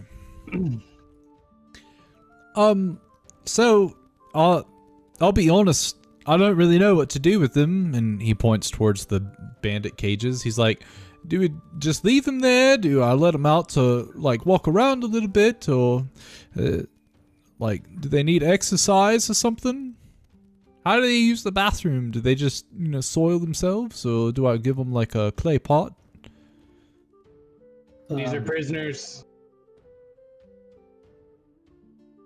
As per promise, they shall not misbehave. If they were to misbehave, you would have to let me know. And punishment will be otherwise. As far as what you were to do with Sorry, Kevin. Go ahead. as far as what you were to do with them, you are to feed them the meals that you are supposed to feed them per day. And as far as bathroom, I suppose you'd give them a pot to go ahead and relieve themselves. And just empty that pot whenever the time comes. Oh, yeah, that sounds quite easy. I guess I'll go get the pots right now. I highly suggest you don't open those cages when you're by yourself. Indeed. Oi, Doctor, you're not going to that bandit camp, are you, that we told you about? That is exactly what I intend to do, yes. But we're sitting ducks here. They catch wind of it, they'll be here before you get back, and we'll be dead. I don't think this bloke's gonna be able to defend us. Now, did you put word out that you were captured? Oh, well, no, but the Bandit King knows everything about these parts. Word travels fast around the thieveries. I'm sure you will be okay. Well, I really don't think so. I promise we've turned a new leaf. Perhaps maybe you can get us out of here a little quicker than normal. Once you've served a bit of your time. Oh, I don't think you understand. Doctor, I really don't think you understand. You gotta let us out of here before you leave. If they hear that you found it because of us, we're dead, man. Then we can't do your teachings. That's the whole point of this thing, eh? Teach other bandits to turn a new leaf, right? That's what you told us. You said you'd save our lives, but you're condemning us. And he starts to rattle the cage, and like it's not moving. It's a very hefty cage, but he's trying to essentially break free, and you can see this crazed look on his face, and he is definitely freaking out. I go over to him and say, I suggest you stop screaming that you told us. And he stops, and his face goes to a very pale color. His eyes roll in the back of his head, and he faints. Aye, just looking at him, you knocked his ass out. You type of witch or something? That's better. Somewhat. Anyways, let's go. Oh, I walk towards them one more time, and there's like, This town is well watched. Was that sarcasm? I think, I don't think we can help this town any more than we already have. And Avery scratches his head. If you're looking for the Bandit King of the area, I've heard that he's north of us by the big forest. But I don't know exactly where. But more than likely, from what I've known, is that they usually keep to the river area. So maybe that could be helpful for you. Very much. First time for everything. Let's go. all right. Thank you again, Constable. No, thank you, and look forward to paying you more of the town's money. I'll have a new chest with a better false bottom by the time you get back. I don't believe you, but I hope so. I proceed to walk out. I give him a... Say goodbye, my friends. Catch you later, Constable. I don't think you'll get the chance again. Good luck. Okay, so as you guys start to leave, you start heading north, and I assume you take the constable at his word and follow the river, or do you propose a different path? I want to go ask the barkeep. Okay. Ask him what? Which way to the bandit camp? Guess it really depends on which one. There's quite a few of them rumored to be about, but since you're such a large group of folks, more than likely you're looking for the leader of these camps. Follow the river north. I don't believe they're in the mountains, but I could be wrong. When it forks, continue going towards the east, and eventually you should start to find signs of them. They are a couple days out. I would make sure you have provisions for the road. the river water is clean enough to drink straight from it, so you shouldn't have to worry about that. Would you like to purchase any type of provisions for the road, or do you have rations? And all of you should have started with 10 days rations. Okay. And if you could, you mind, you happen to have any fruits, vegetables, any seasonings or anything that I could buy off you? Sure, I've got some spares from last week's supply. And he goes to the back, and you can hear him putting stuff into a bag, and he ties it up and hands it to you. I put some salted meat in there for you too, as a token of our appreciation. Much appreciated. I Food. believe you've done more for this town today with gathering those 3 banners than the constable's done in his entire life. How is he the constable? He's the only family that has a sword. He's Wow. the only person in this family. For now, You guys none of the ladies of the town really fancy him, so if he doesn't get married Surprising. soon, we'll just have to wait until he retires and hands the sword over to the next family to become the constable. The sad thing is, he doesn't want to give it up because that family's been in his family. That sword has been in his family for generations. That sword is gonna kill him. More than likely, before any bandit does, yes. Definitely should consider possibly reaching outside of town to potentially get protection. And he shakes his head. We've asked the crown and they haven't sent anybody. We're here. True. You all have been mighty fine protection so far, and I don't know what you plan to do with this bandit camp to the north, but I really hope you know exactly what it is you're kind of getting into. And best of luck to you. And then he looks to Trina.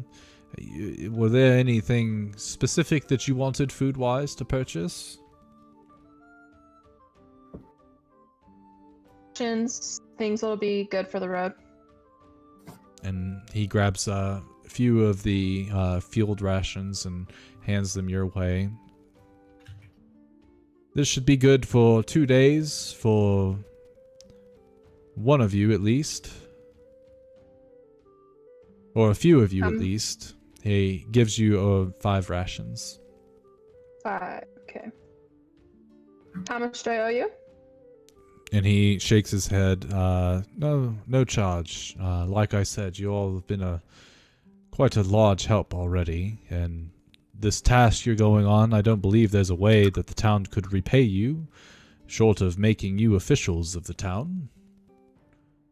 But we don't really have an official mayor or positions or anything. We're not looking for that. Well, thank you. And he nods his head towards you. Safe journey. Give a brief bow and Thank you. place the bag inside the bag of ingredients inside my travel bag. Okay.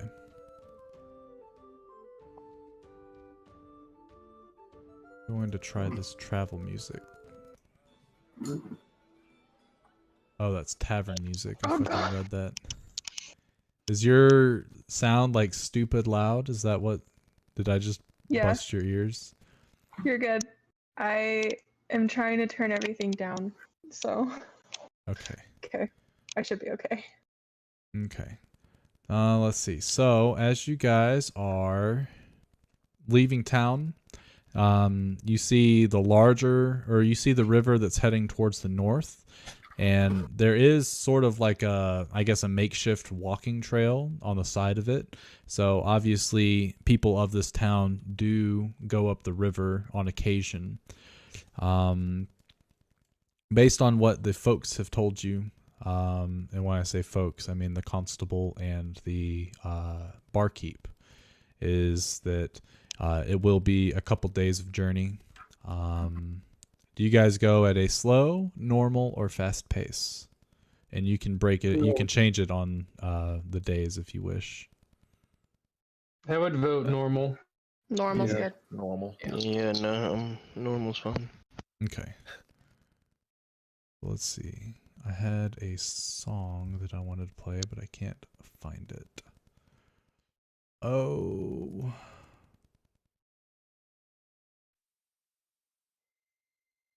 Yeah, this will work. So it's roughly a little more than 2 days of travel to get to the fork in the river that you were told about.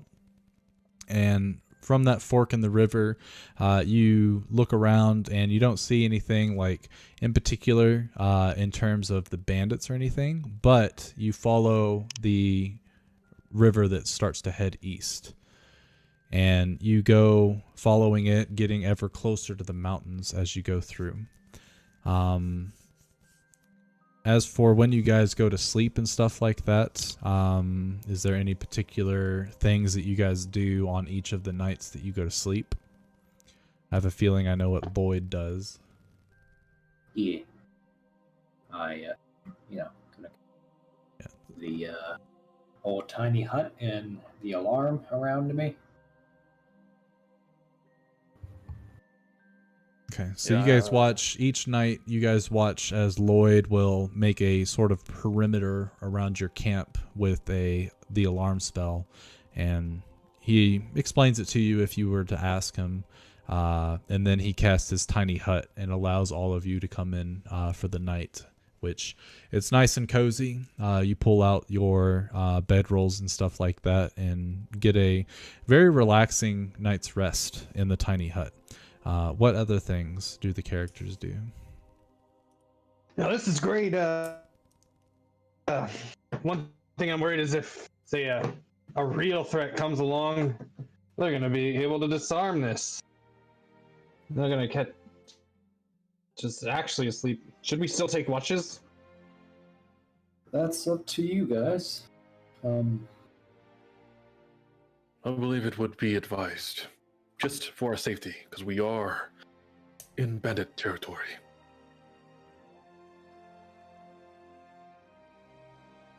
Okay, so who Would be a takes shame if someone- watches and when? I'll take first watch. I'll take second. Okay, and the resting system is the same as it was in last campaign. It is 6 hours for a long rest. It is 10 minutes for a short rest. The only difference between the long rest is that instead of getting all your HP back, you have to do hit die. Obviously, no one has been hurt yet, so you don't have to worry about it. A full rest, you'll get everything back, including your max hit die and your max HP back. But those take a minimum of 24 hours at least, up to a maximum of 72. Trina's gonna pipe up and say, Beltran can keep watch so we can all sleep if you'd like. All right. He doesn't sleep, and he can tell me when there's something coming. All right. Guess it's easier then, just to do that. And, settle up in the bedroll. Okay. Are there any other yeah, so as the first night comes around, this is obviously your first night of gathering together in, you know, this magical tiny hut that Lloyd has created for you. Is there anything RP wise that anyone does as you guys are like settling down to rest for the first night? I want to look over to our confused friend and ask him, you still feeling all okay? I believe that is Agent J. Just a little sleep will do. Okay. Let me ask you this. You ever seen anything like this before? And I hand him my book. That is a book. I have seen those before, yes. Roasted. I'm assuming you mean what's inside the book. May I take a look? Yeah. I take the book and I inspect it.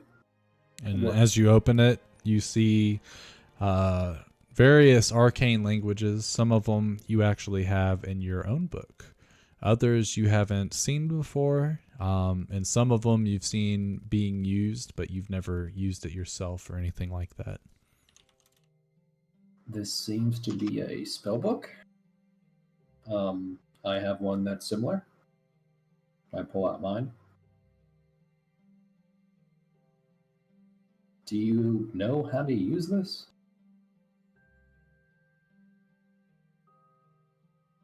I mean, a little bit, kinda.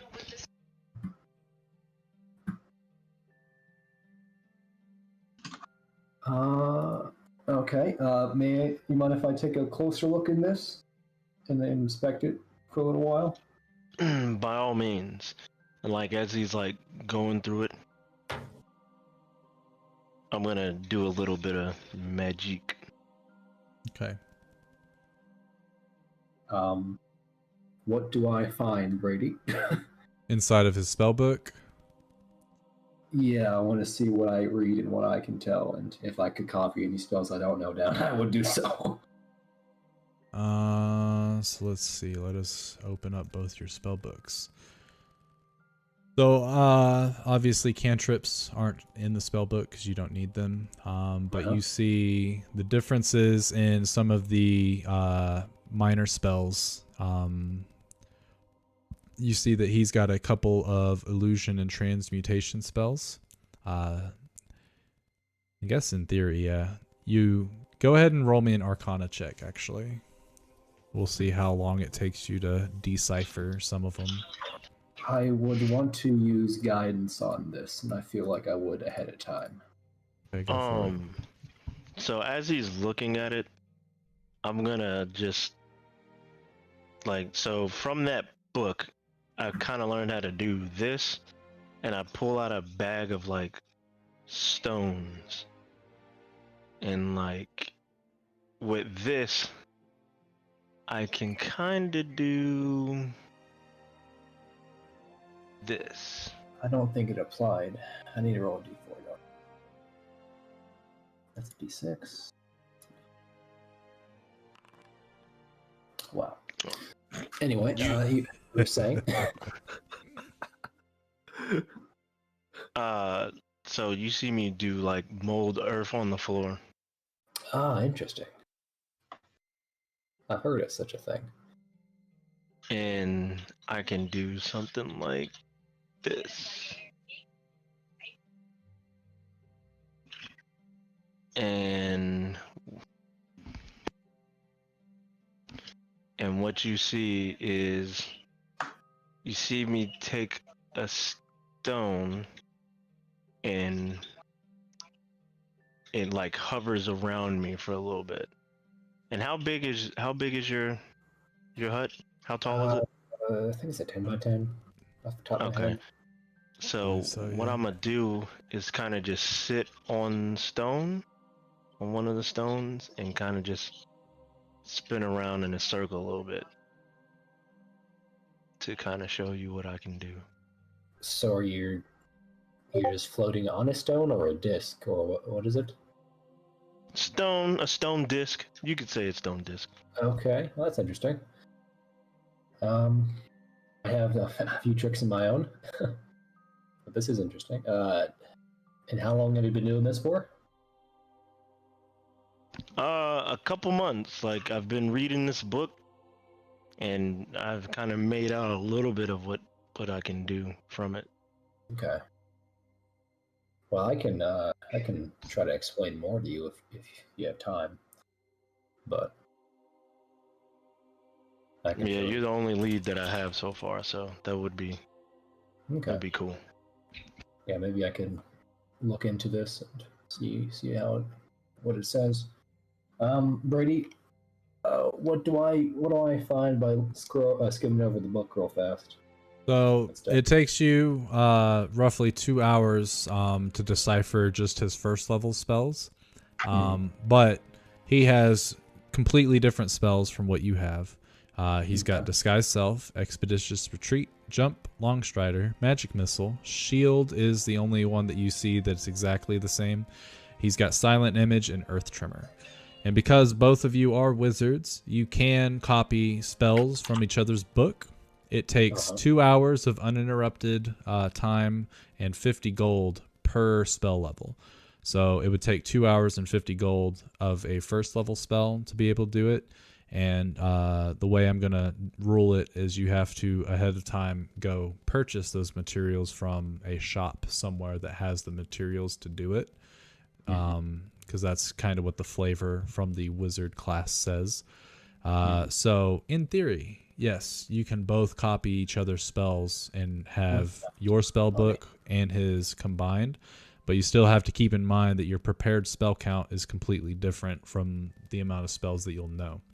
Yes. I believe the spells that you can have prepared each day is your level plus your intelligence modifier. Yes. So make sure, I think, yeah, Alfred or Lloyd rather, you're good. I think you're actually missing one prepared spell. And then Gerald, go ahead and you'll right click on the spells and you'll click on that unprepared thing and that'll prepare it for you. It's essentially telling you what state it is currently. A prepared spell will have like this teal highlight to it. So you have at the very bottom of your sheet on your spell book, you'll see how many spells you can prepare.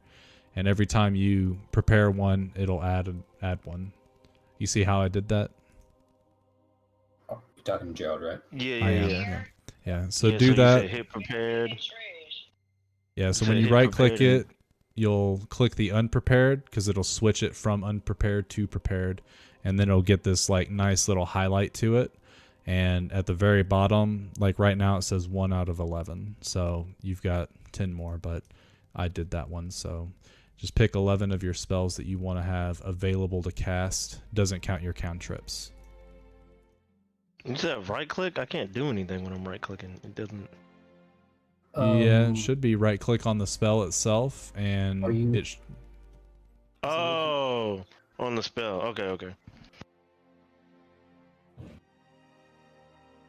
Brady, what would it take to try to learn Disguise Self? 2 hours and 50 gold, but you don't have the specific material components on you. That's what I mean. Yeah. Okay. Could I do as much copying down without needing the components and get the components later, or no? I'll allow you to spend half of the time copying the runes and stuff into your spell book so that the next time you'll be able to essentially kind of like make it quicker. But it will have to be done either during downtime or during the first 3 hours of a long rest in order to copy spells. So for this first night, you can copy one of them half. And I guess what you can do is if you open your character sheet. Downtime? No, we'll go to your journal and just put it in one of your journal entries or maybe in miscellaneous. You're essentially going to be able to take an hour off of, because it's going to take 3 days for you guys to get to where you're going. And you're going to have 7. So you can have 7 of the spells halfway done of his first levels. 7. Okay. Well, you've got 7 hours, and you can only take off 1 hour for a spell. First level spells are 2 hours each. A second level spell is 4 hours to copy down, so you can do half of it. So you have essentially 7 hours, but we can do the logistics of that outside of session. Because it doesn't matter right now. Okay. Yeah, we'll figure that out later. Okay. And Gerald, you can do the same thing as well with his spellbook. Mm-hmm. Yeah, I go over and explain what I have and give them some of the ins and outs of my spells as well. Okay, what can I see from it? So when you look into his spell book and he, kind of goes over it with you, his first levels, he's got to find familiar, mage armor, detect magic, thunder wave, comprehend languages, sleep, alarm, and then we can go over all the rest of them at a later time. That's fine. So during the travel days, you guys are all going your ways. This first part of the journey, there's a couple of like little hills and stuff that you go over. You've got the river next to you, which brings with it a nice breeze. Although it is starting to get to the fall season, it's, with walking all day to get to your destination, that little bit of a breeze kind of rejuvenates a little bit of the life in you, puts a little spring in your step. The smell of fresh air for many of you, especially Agent J, after being in New York City for as long as he has been, this is the freshest you have ever tasted the air. If there's any RP during the journey that you guys want to do, you may.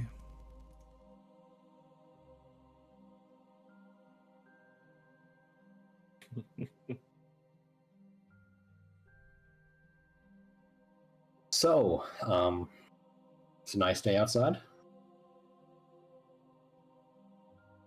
Indeed. Anybody, do you guys want to discuss anything? Want to kill the time? Where are you all from? What a wonderful question to ask when I haven't finished the goddamn map. Yeah, I was gonna say we don't know what the Just kidding. year is and everything. Well, tell me a little bit more about yourselves. Maybe not necessarily where you're from, but I don't know what you can do, why you can do it. Oh, I'm just your average wizard. Don't tell those people in white. But I'm just going around, trying to learn as much as I can. Yeah, trying to pick up the interesting things and baubles around the world. Hence, the falling object from the sky. But Interesting. Do you know Yourself? anything about that object, or no, were you I just wanting to find it? Yeah, wanting to find it. Somebody piqued my interest about it and told me to investigate it. So, Hmm. and I'm one for road trips. So, seeing the world. Interesting. Yourself? I'm just exploring as well. Okay. Brady, would I be able to have said I have summoned my familiar beforehand? Sure. Okay. Well, in that case, I see you have a bird there that is still with you. Is that a familiar by chance, or what is that? No, he was a gift. Oh, more like a pet then, or No, I would say more companion than anything. okay. I have a feathery companion as well, and I wave my hand and summon my owl. Yes. If Beltran gets hurt, then I have to resummon him as well, but Oh, he stays with me at all times. okay. Yeah, And does yeah. your owl have a name? Well, in the last campaign, it's called Frederick. I'm pretty sure his name is Crookshanks. Crookshanks? No. Yeah, and these names, Wrong. dude. Hedwig, obviously. I'll keep it Frederick for now. But So, if it, Trina, Yeah. Beltran's a familiar, you say? What is it that he can do, or Yes she? and no. He. Mhm. What can he do? He can do many things. I mean, he helps me while he's on my shoulder. He, he can hear things, see things like a normal raven can. This He's has been pretty wonderful, special. He doesn't RP. need to eat or drink, and I'm hoping we get to the he bandit allows camp, me though, to connect to get with that the goddesses that I serve. for next session. Goddesses. Yes. Oh. So, are you perhaps possessed or anything of the sort? No, not possessed. Interesting. Sorry for the curiosity. Never seen someone of your looks before. No offense. What do you mean by my looks? Well, Like a half elf, or? no. Something more of, someone who wears the clothing that you do. The dark clothing. Perks of the job, I guess. If I didn't speak to you already, I would think that you were, perhaps a witch, maybe. Not a witch. But I can definitely do magic. I don't see you. You don't have a spell book, do you? No, I don't. And then I'll cast, levitate on a rock that's nearby. I don't need a spell book to do the magic that I do. Interesting. Well, I know for sure that if we happen to run into any problems meeting up with these bandits, could rely on you two for your magical prowess, right? Yes, possibly. And what about you, Thorpe? Can you do magic? I have a certain set of skills, yes. But otherwise, I'm just a traveling psychiatrist that happens to know how to defend himself.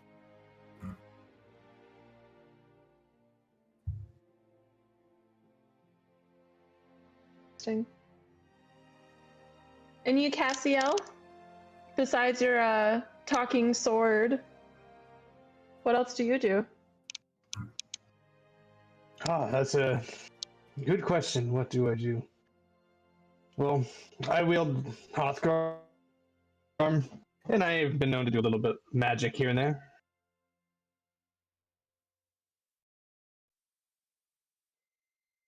Well, it looks like our group in particular will have to be pretty careful around these parts then. I think I'm similar magic to yours. Oh, truly? Truly.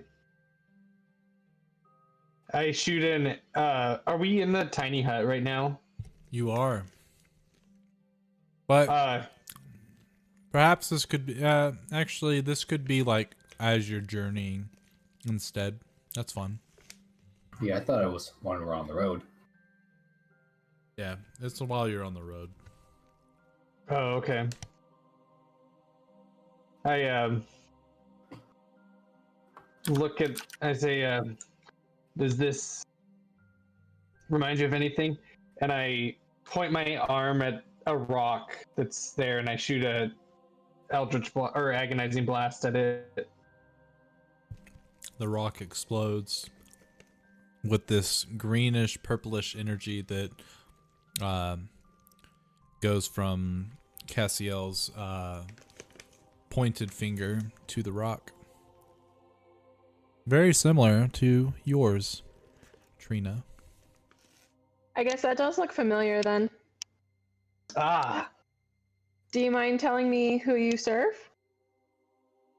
I do not serve necessarily. I am in partnership with Hofgrim. The god in your sword. A god? I wouldn't say a god. But a powerful being is this sword.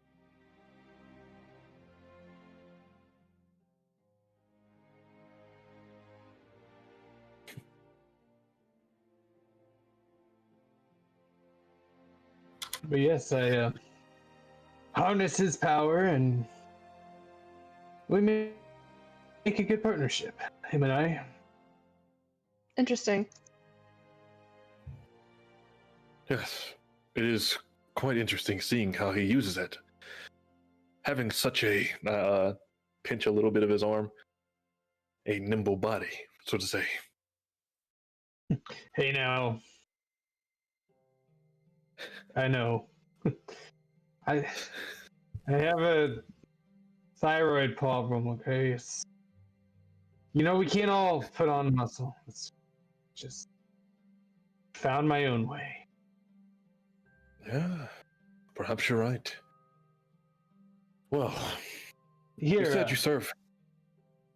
why don't you try and grab onto this and see if you can wield it. Only the worthy can wield it. Considering the size, I'm more than sure that I wouldn't be able to budget an inch. I'm more of the nimble side, rather than the bulky side.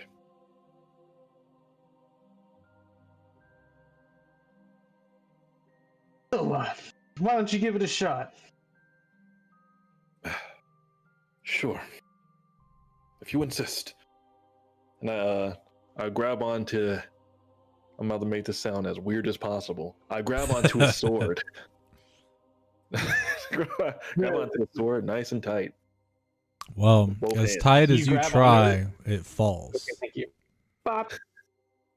So you grab onto it, and then Cassiel lets go. And the moment he lets go, you drop it. And it wasn't because you wanted to. It just dropped from your hand. You were compelled against your will to open your hand and release the weapon, and it falls. But you do feel like this sort of twinge of magical energy when you do make contact with it. And you briefly hear some sort of jitter in your head, but you kind of shake your head and you're like, that was very strange. And I stand up straight and while looking at the sword still and just adjusting my wrists. Well, you did say it worthy. That's enough fun, Hrothgarm, and the sword vanishes from the ground and into my arm. May I study the sword? I say, does that please you, Hrothgarm? I don't want to offend you. I would prefer not being picked up by those that do not follow our path.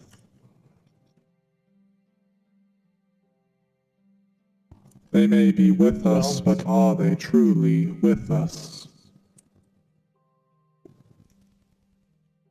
No, you're right to question them. Maybe your insight could help. But I'll do as you wish. It will take us more time to study these folk and see if they are worthy of our companionship. But for now, you do need the assistance of them. Indeed.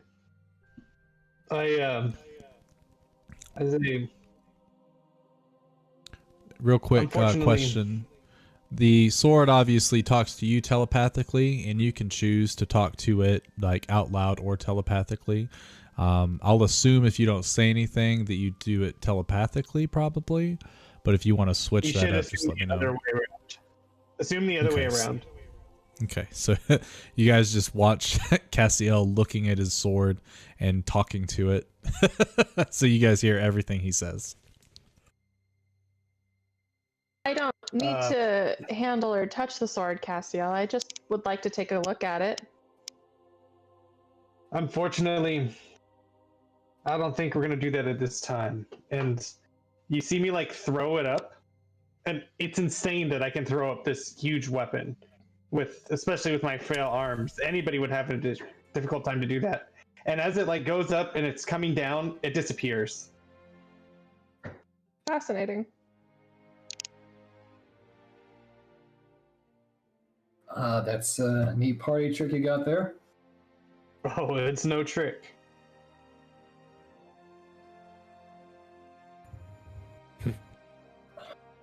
Well, I guess the sword trusts you. I think I can do that, right? I'll read to make sure. I think I believe can so, dismiss yeah. it. Yeah, I can. Cool. At least you're not cutting yourself on your own sword, so.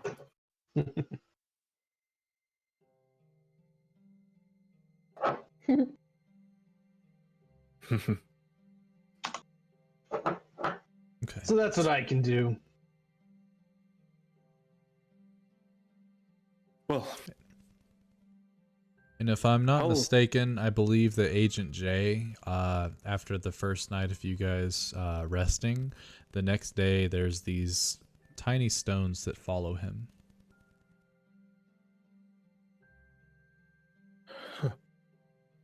that's quite curious. Is there a way you can hide those? Like put them in your pockets so they're not as obvious? It's kind of. Yeah, I can actually. I just put them in my backpack. Okay. Yeah, you might not want them to be out in the open like that. They float in a sort of like a very sequential order, and when he opens his backpack, they all plop in there. I tell my owl to go fly above us and keep a lookout. All right, Crookshanks does so. Sure, Crookshanks. Did you name it? Because if you did, yeah. I definitely missed it. Oh, it's still named. He said it was Frederick. Frederick. Oh, it is named still? Okay. Yeah. The last I heard was that last campaign it was named Frederick, and then I was like, this time it'll be Crookshanks, and I didn't hear any, It's not Crookshanks. Crookshanks is a cat's name. Yeah, and now it's an owl's name that can turn into a cat at some point because Jeff loves cats.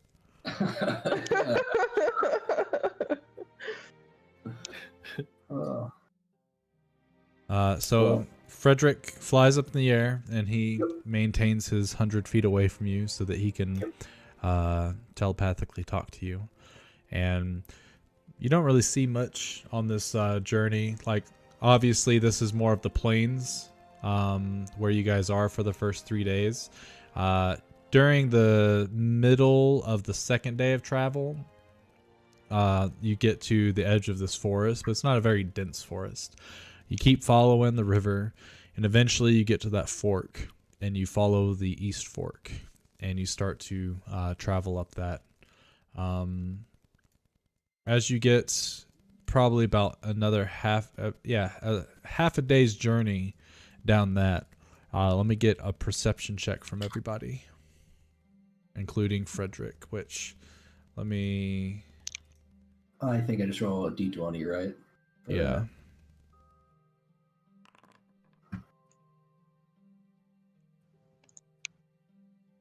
Do we have tokens anywhere to roll off, or are we doing it from our sheet?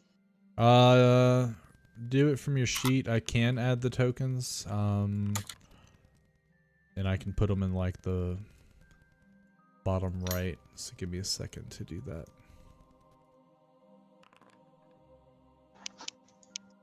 I'll actually make them bigger. Give me a sec. Well, I'll deal with that in a second. Right now, all your tokens are in the bottom right of the screen. Or bottom left, my bad, bottom left. They tiny. Yeah, I'm gonna make them bigger in a second, but for now, that'll work. Let us see.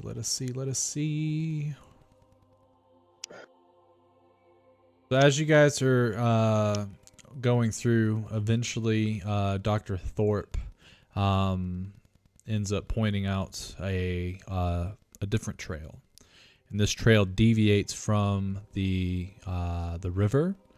And as you guys lay eyes on it, you can see now that it's definitely a little more obvious than you would think. But you can see footprints, pretty fresh footprints that are in it, and are heading up more towards the mountains. And this was along the riverside, you said, or along the roadside? Correct, yeah, on the river. Well, Once you get to the fork, actually, there wasn't really there's a trail per se, but it's not it's more of a natural trail. It's not the trail ended from Burkton after half a day's journey, so you can definitely tell that not many people walk up this way. Okay, it's going off towards the right though, where he told us to go east. Yeah, so if you look at where I've got a little icon on there that says party.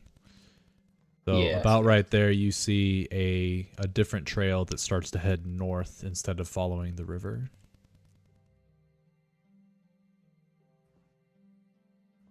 Well, which way do you guys want to go?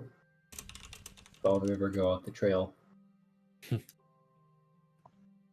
I don't think it's quite a good idea to stave off the trail that we were going on. Unless there's any obvious reason we should go this way.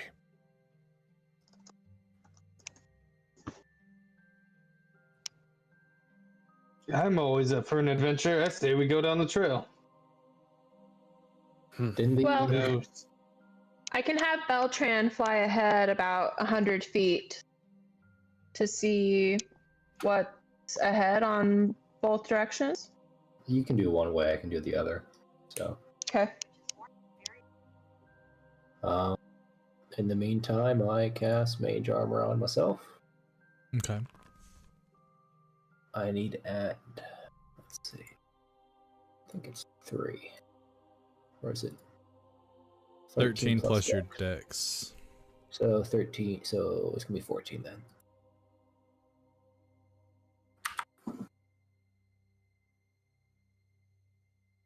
That can save. Okay. There. Your raven, which way does your raven fly? East or the trail? I'll take east. Okay. And then Crookshanks goes towards the trail. Sure. All right. So as Frederick is flying, following the trail, he doesn't see anything within the 100 feet that you allow him to go, but he does come over and say, "There's a wagon up ahead, maybe half a mile out." Okay. I let everybody know. And I ask Trina what she sees. And Trina, let's see. Beltran, he doesn't see anything of note except for that the river does gradually get a little smaller. Okay. Beltran doesn't see anything. Well, we were told to turn on the fork in the road, and we haven't exactly seen a fork in the road. We just see the river trail, right? And then the trail that the wagon's on up ahead. So Correct. I guess we'll just keep following the wagon trail. Did your owl see anything around the wagon? Does it look like it could be a potential trap? I will ask him that as we go forward. If you want to send your raven over there as well. I can, yes. Yeah, I'll keep him. I'll tell him to see what he sees. Keep an eye out. Is the wagon going towards us or away from us? The wagon is currently stopped. Oh, it's stopped. Okay. Oh, I relay that. I just tell him to keep an eye on it and get close as he can. Which I'm he gonna does. tell Beltran to fly over to where the wagon is, but to keep an eye out for anything that might be out of the ordinary. Okay.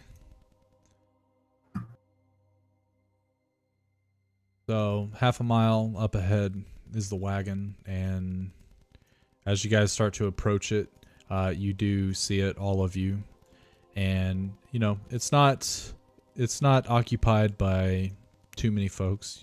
From what you can gather, there's only 2 people. They look to be human, from what you can tell, just by their general stature.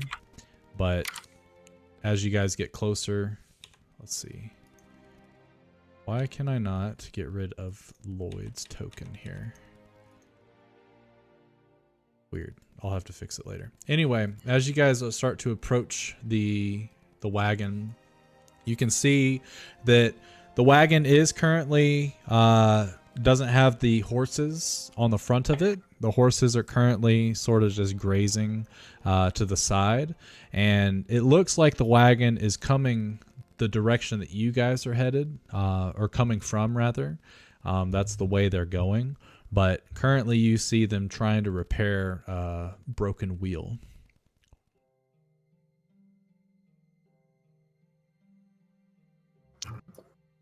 And that's Well met, fair travelers.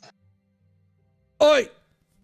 And they both like jump up and look your way, and they pull out hand crossbows and point them your way, and they're like, we ain't got nothing, no, we ain't got nothing for you, not at all. I like put my hands behind my head and say, "No need to fear us."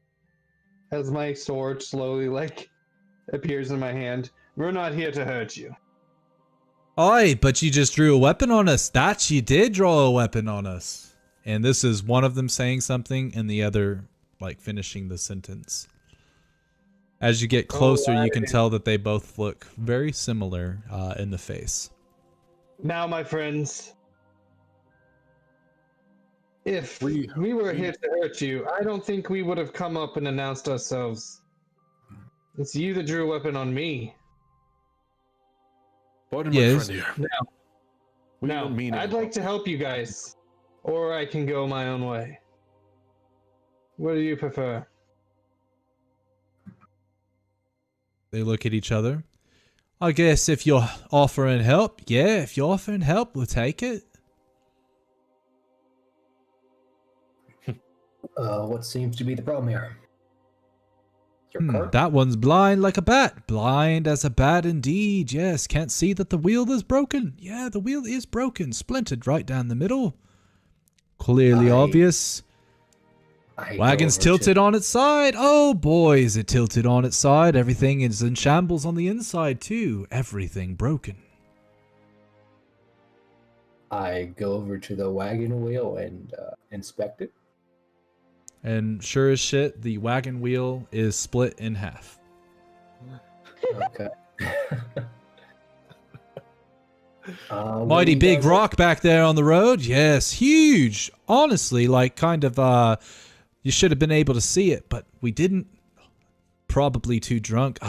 We did have about 3 rums, didn't we? I think it was 4. Maybe 5. I see. Where are you guys heading to? We were heading to Burkton. Yes, Burkton. We haven't been in a while. Needed to get some provisions. Been out in the forest for too long. Yes, too long. Running out of rum. I see. Well, Perhaps you've got rum? I do not have any alcohol on me.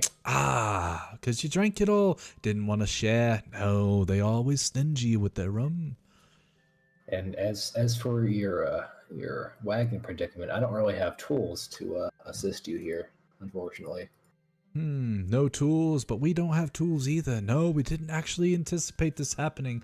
Kind of like when that boat hit that giant iceberg. How did it even hit the iceberg? I don't know, but that's what the story says. And then... I'm just joking. That was the Titanic line. That doesn't happen.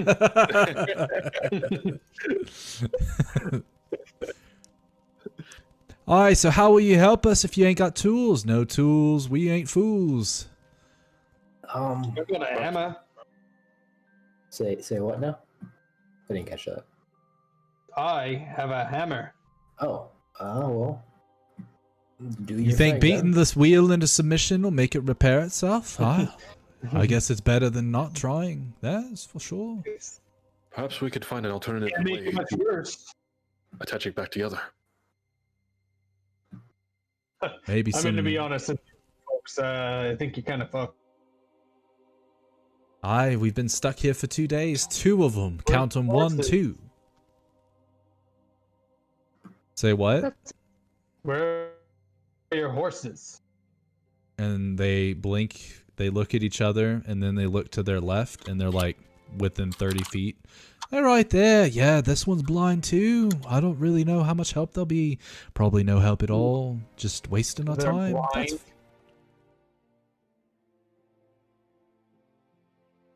I don't know They if can't you're see. not hearing me, but they're saying you're blind, Joe. Oh, I didn't. I thought you said the horses No, weren't no, on the no. wagon. They're not. They're grazing. Oh, Did everyone else hear me say that they were grazing on the, like, within 30 feet of the wagon? Or is my mic No. not picking up? Both of you are kind of cutting out. I didn't hear. Oh. So maybe it is me too. here's what I'll do for you. I can help. What you're gonna do is you're gonna get on your horses, ride them to town, get supplies, come back, fix your wagon. But There's no then we sense won't have staying enough here. room to bring back all that we need. All that we need is in that town. I told you. I know they're pretty nice there. They might give you an advance but you're not gonna do anything but cause trouble for yourself staying here with the tipped over wagon. Oh, why is that? Yeah, there's no danger. We've been here for 2 days. Nothing's happened. You've been here for 2 days. Yeah. Sometimes you need a camp out. Yeah. Sometimes living in the musky cave gets a little old. One moment. I pull our friend aside and a little group meeting real fast. And I motion towards everybody to come towards me. Sure, Yeah. take all the time you need. And you hear them pop a cork and start to drink from a bottle. With my hands behind my back, with my hands clasped behind my back. I just looking at them. I start walking towards Lloyd. I want to make sure we're out of earshot, and I want to kind of whisper to everybody, I don't really trust these people, and I kind of want to leave. I just wanted to offer my help. We can't help. I honestly think they're helpless. I think we need to move on. Yeah, I don't know. These guys are weirding me out. Do we want to go around them or go back the way we came? Now let's just go past them. Okay. Yes, perhaps they're waiting for something. I'm Something that we assuming, don't know of. I'm assuming they were the bandits in the area, but I'm not quite sure. I'd rather just get out of here because I don't want. I mean, I could try to fix their wagon with, but I don't want to reveal stuff. So We could question them, see I, what they were doing in the first place, they're very strange, and where they I were don't coming know. from. The way they're talking to me, talking to us, is throwing me a bit. I turn away from the group and walk towards them. I want to check with Beltran to see if he's seen anything. So far, nothing of note. Same thing with me. Correct. Hello, sirs. Ahoy, come to get a little swig of the bottle?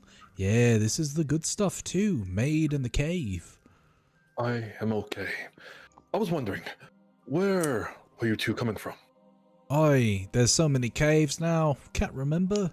Yeah, I feel like we change caves every couple days. Oh, caves and days, that rhymes. You're getting better at that. Oh yeah, I am. I think it's the rum though. Otherwise, I'm not really good all by myself. Oh, you're probably right. Probably right. Why do you ask? Are you looking for a cave to live in too? There's plenty to go around, but make sure you're out of the cave when we get there. Yeah, boss doesn't like it when we get in a cave that has someone in it. Usually we have to evict them. No, I just find it quite odd that you two have been stuck here for 2 days. Oh, and we're running out of rum. Yeah, rum's gone, and so fun gone. Oh, It's dear. quite odd that you've been stuck for 2 days, but have 2 completely healthy horses there. You could have made your way back to town. Why haven't you? They look at the horses. Horses are able to eat, and down the river they're able to drink. And so are we. And they toast with their bottles and take a big slug of the rum. What was your question again, friend? Yeah, we already forgot, sorry. What kind of cargo are you holding in this just here wagon? Well, before it tipped over, we had about 50 bottles of rum. Yeah, 50 bottles of rum on the wall, 50 bottles of rum. We took one down, we passed it around, then we hit the rock. And now we've got 3 left. And we just finished it. And you watch as they tip the bottle over and nothing comes out. And they're like, rum's gone, fun's gone. I want to walk up to him and say, how long have you been traveling for? Where'd you come from? Told you, we came from the cave. Yeah, the cave. It could be any amount of days that we traveled, but we've forgotten. But we do know we've been here for 2 days, because we had 3 days worth of rum. Now we've got 0. Have you seen anything fall from the sky in the past month or so? I saw an acorn fall from that tree. I'm talking like a light at night. Maybe you see something falling. I think a bird died mid-flight, and that fell from the sky. Okay. Helpful, but not exactly what I was referring to. Ooh.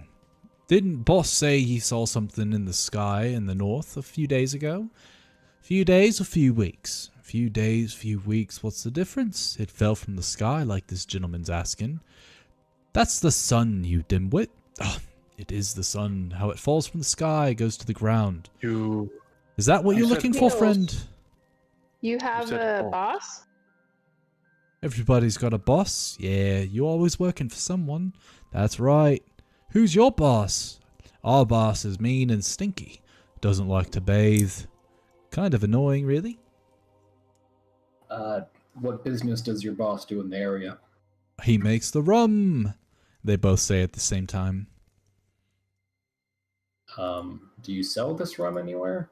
Oh yeah, we go to all the nearby towns. We sell it for cheap. And then we buy provisions, bring them back. What's his name? They look at each other and shrug. Honestly, he just wants us to call him the boss. Yeah, we don't really ask for too many personal questions. And your name? Gotcha. They look at each other and they shrug. They're like, I'll be honest, we've drank so much we forgot. I call him brother. Yeah, I call him brother too. Well, I'll call you Tweedledee and Tweedledum then. And they both shake their heads in agreement. Tweedledee. No, I'm Tweedledee. But I thought you were Tweedledum. No, you're Tweedledum. But if we are both Tweedledee, then we could both be Tweedledee. And they both say... Tweedledum, Tweedledummer. And they look at you and they shake their heads. Tweedledee and Tweedledee. Alright. Let's move this along here, guys. I don't think these guys are content. Well, I'm sure that once you guys run out of alcohol that you'll sober up and go to town, right? Perhaps, yeah, and we'll be able to take everything that we needed from there. But we don't have anything to trade this time. I guess we'll have to do things the old-fashioned way. 5-finger discount. Haha, quite fun. Oh, you mean you're gonna steal from the town? Well, it's a discounted rate. I'm going to cast Charm Person on one of these guys. All right. So go ahead and cast the spell so I know what to roll for them. Pretty sure it's a charisma saving throw. I think it's wisdom. Oh, it is a wisdom. DC 16, and he rolled a 17. Oh my god. Damn. They're wise. So you cast the spell, and you can see your spell like taking effect, but it's not actually taking effect. Like your spell hits him, but he's so oblivious and out of his mind because of how drunk he is right now that he already kind of talks to you like he's a friend. Are you perhaps a bandit? No one calls us bandits anymore. No, well, maybe. What do they call us in Berkton? Well, usually when they see us, they try to get the constable, but he's such a pushover, it's easy to just go in and take things. Remember when he showed us the chest and the false bottom? Yeah, he thought just because you told him it was a false bottom, you couldn't see it. Man, we were loaded that day. I'll walk over to Cassius and shift over to his ear and whisper, "We should perhaps take care of them." I don't think they deserve to die, but they are not stealing from that town anymore. What do you think? They said boss up north, and they're talking about discounts. They should be ended now while they're still drunk. Maybe they'll feel less.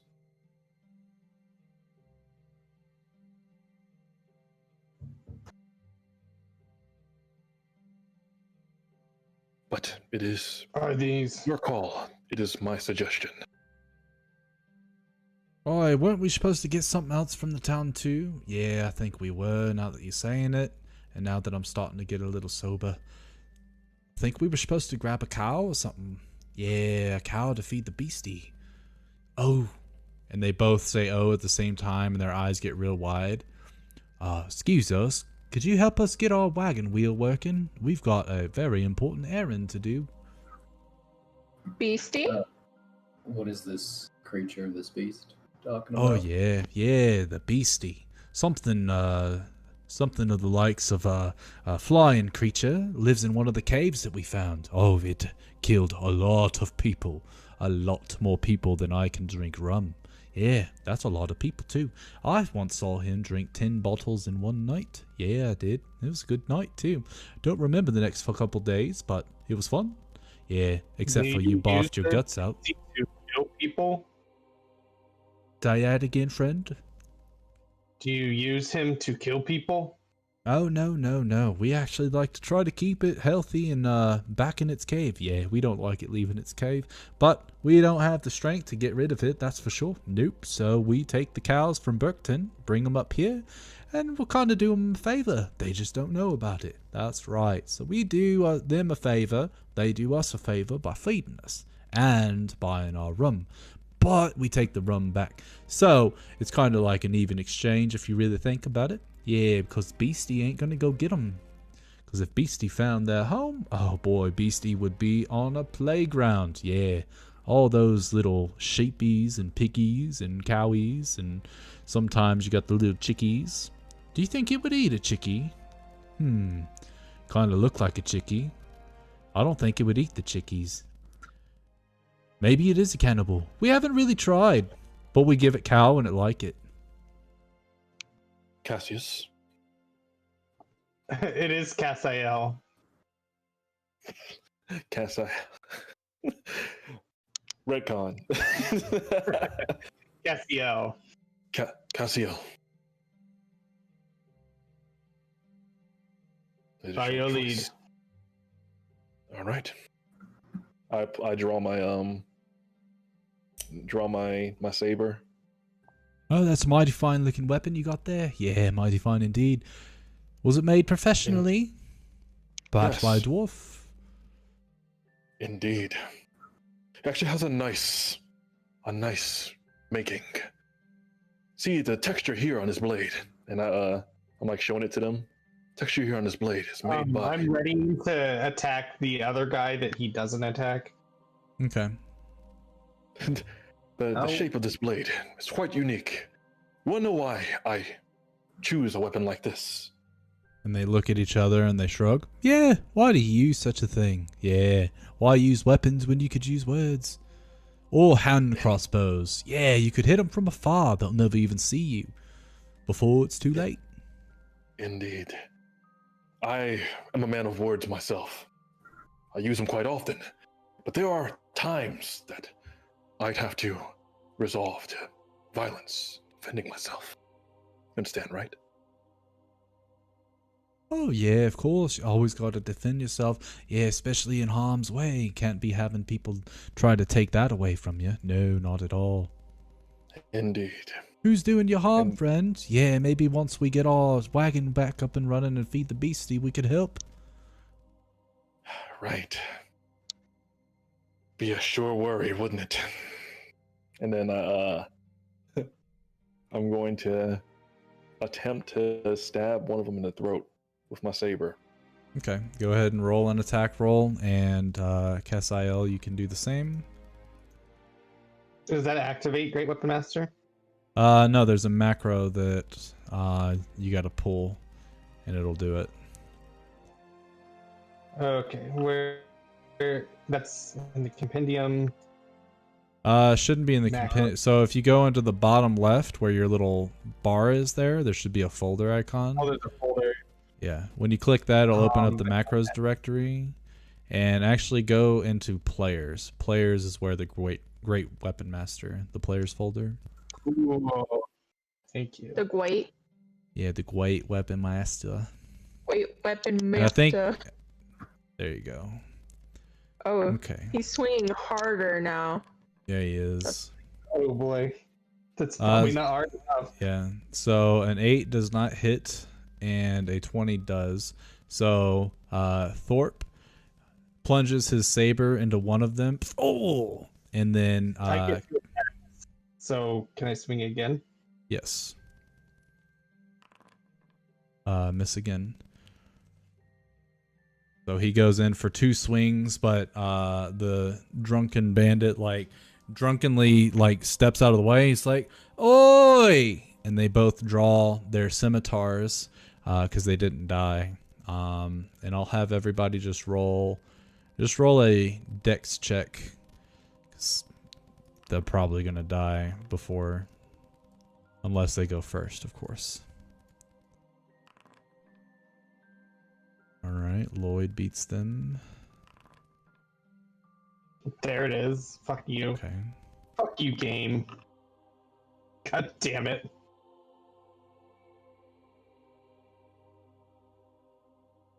Agent J.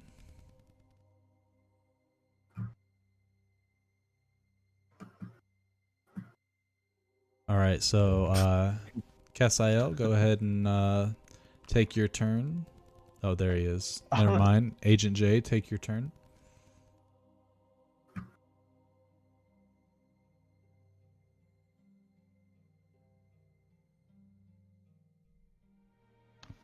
We're making attack rolls, right? I mean, you can use spells, or you can attack them with your quarterstaff, whatever you wish to Okay. do. I'm gonna use this to not. I'm not gonna do anything. Okay. Because I'm stunned by Giles just trying to straight up murder him. Gotcha. Yeah. In that case, then it goes to Cassiel. I will try as I might again. As I will try as I might again. Okay, that one hits. So after trying to pin down this enemy with 3 swings, you finally do a fake out, and then you go in and you end up slicing him right across the chest in an upward swing, and he kind of does a 360 and falls onto the ground, and a pool of blood starts to puddle up around his body.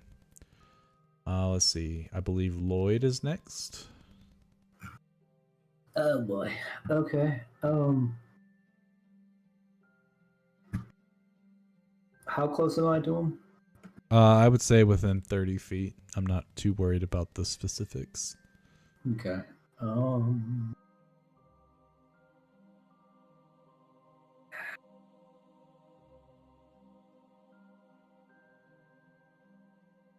I guess I'll just cast Ray of Frost.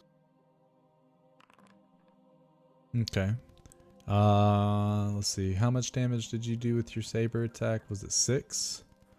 Mhm. Yeah, 6. All right. That is just enough to kill him. So with Thorpe's saber nestled into the belly of the bandit, Lloyd comes around and casts a ray of frost, which you hit him right in his throat, which causes it to freeze, and you hear him as he's gasping for air, but he's not able to heat up his throat enough or quick enough before it solidifies and he dies from suffocation. Both bandits are now dead. Giles, I would like to pulls his inspect their blade out. bodies for like tattoos or insignias that prove that they're bandits. I would Okay. And what was Giles going to figure it do? out. I was just gonna pull my sword out and like wring it out, like just like flick it and get the blood off, and then just sheath it back in. Okay.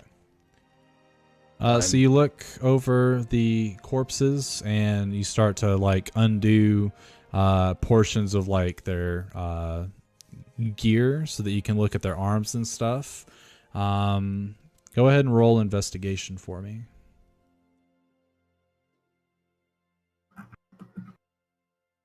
I have all these things open. Sorry. Yo, you know what? He's How do you roasting. target yourself? And just You say fucking- what? How do you target yourself and then blow your head off? You can't. God damn, And he's roasting. first death down. He's not here with us anymore. He left. Yeah, I don't know where he went. But anyway, you start to look them over, and you look at like their forearms, and you look at like their calves and stuff like that. You pull down the armor to see like their bare chest, and you don't see anything. Can I? Dr. Thorpe, I'm wondering if we made a mistake. Are these... I could have sworn these were bandits, but I can't find any proof. What listening have I done? to what they said. They said, boss up north, which we have to go up north, which is where the bandit camp is. Talking about feeding a beast, and also going into town as well. We can't very well, if they are bandits, have them go back to town and discover that a couple of their own are at town. And next thing you know, word goes out, and that town is getting raided. Oh, okay. Well, we gotta do something with the bodies then. You're right. Let's And check the cart. scalp them. What? No. What? No. Don't you want a bounty? Listen here, you. Okay. We're just May going. I suggest for a while. burning the bodies? I say okay. No. I noticed that our other friend Jay, he had a mold earth spell. I was going to pull him aside and have him mold earth us some grave, some like some shallow or no, some regular sized graves, and us like throw the bodies in there. Definitely Can I- doable if he's down to do that, but with his reaction to what happened, I don't know what Yeah, I Gerald know. would do. I have a question. Do they accept scalps as bounties for bandit scalps? Obviously not the same as giving them the full body, but Yeah, I'll say that. Yeah, you've asked the question because of the nature of the location you've been at and stuff like that in the past. Sometimes you're a little too far away, and it's very inconvenient to try to bring a bandit body. So they do accept scalps of bandits. now you guys may want to look away, but this gold can help people. And I go to scalp the guys, and I'm gonna hold on to these. You do what you need to do with the rest of the body. I'm gonna I say hold on, and I digitate the blood off of him and the ground and the bodies and the scalps. I look over to Trina. You mind assisting me with those horses? Oh, Sure. shit. Free horses. And then we'll go over to the horses and whatever like leather straps that they have. Just grab them around from around the neck with it, and just start leading them back to the group. So Splinter had to use the bathroom, so I didn't see a roll. Was that just prestidigitation being rolled? Yeah. That was just me cleaning up the bodies. Okay, so yeah, it takes a couple casts of prestidigitation to clean them up correctly, at least to the extent that you worded it. But it is doable. The horses, you go over to them, and obviously they've been handled before. They don't have any issue with you coming up, grabbing their reins, and walking them back towards the cart. I just heard Gerald come back. Mm-hmm. Oh, so in your shock, Gerald, I was going to ask, would you be willing to cast that the mold earth to dig us some holes to bury these bodies?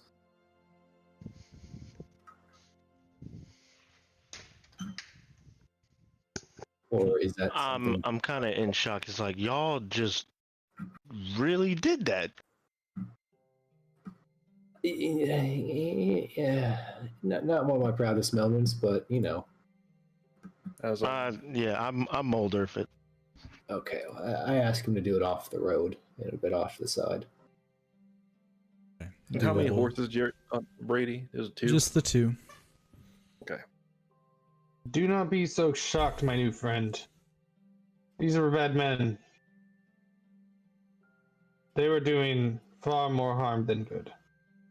Especially when they said they intend to rob the shops and everything at the town because of their own lack of gold. As I'm like walking back with the horse.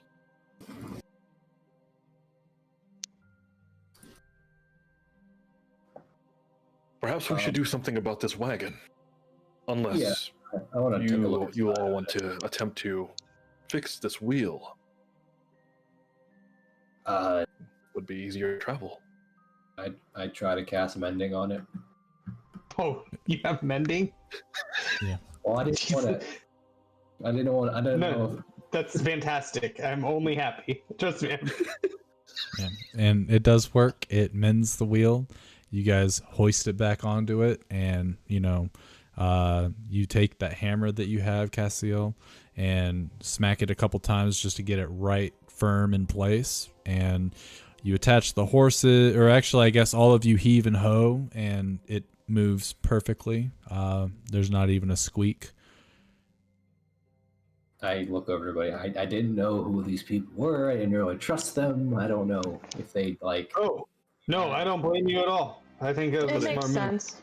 I'll put a hand on his shoulder. It is okay. I still kind of feel weird about killing people. But anyway, that's not the point.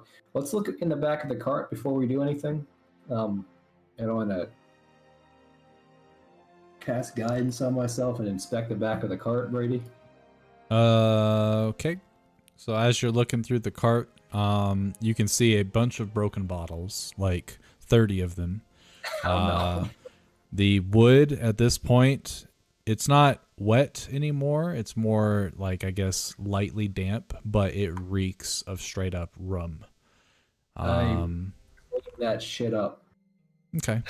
That takes you probably literally 5 minutes to clean everything with your spell.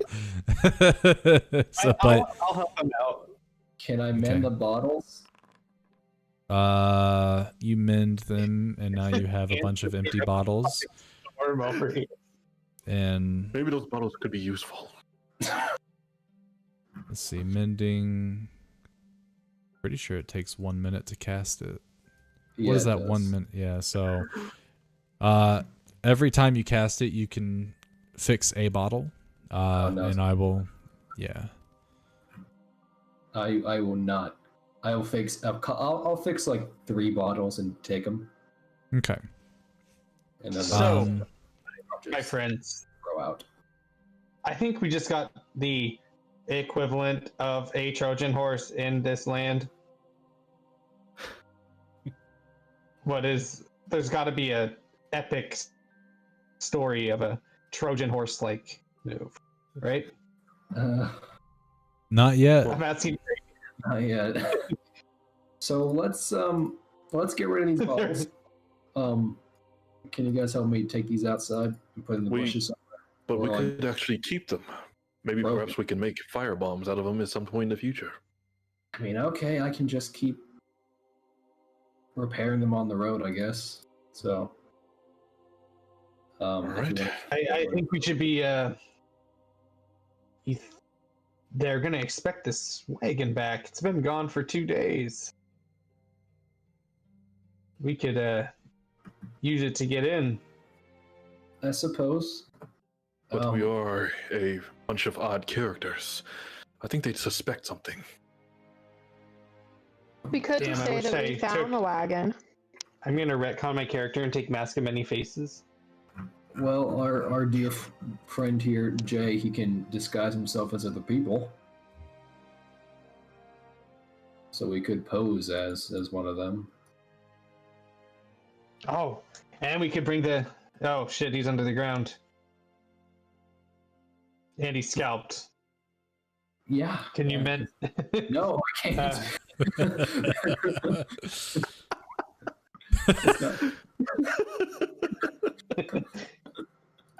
Can you mend this guy's scalp back on? Well, one of my talents. I can disguise myself as well, if that is what you are trying to do. Okay, well. So that you both can be those bandits and we can pose as prisoners? I wouldn't say. I don't know. About Using maybe some recruits. I don't know. recruits? I highly advise against it, but if you're willing to try it, not sure. We could always park outside of the stronghold and just watch up over there.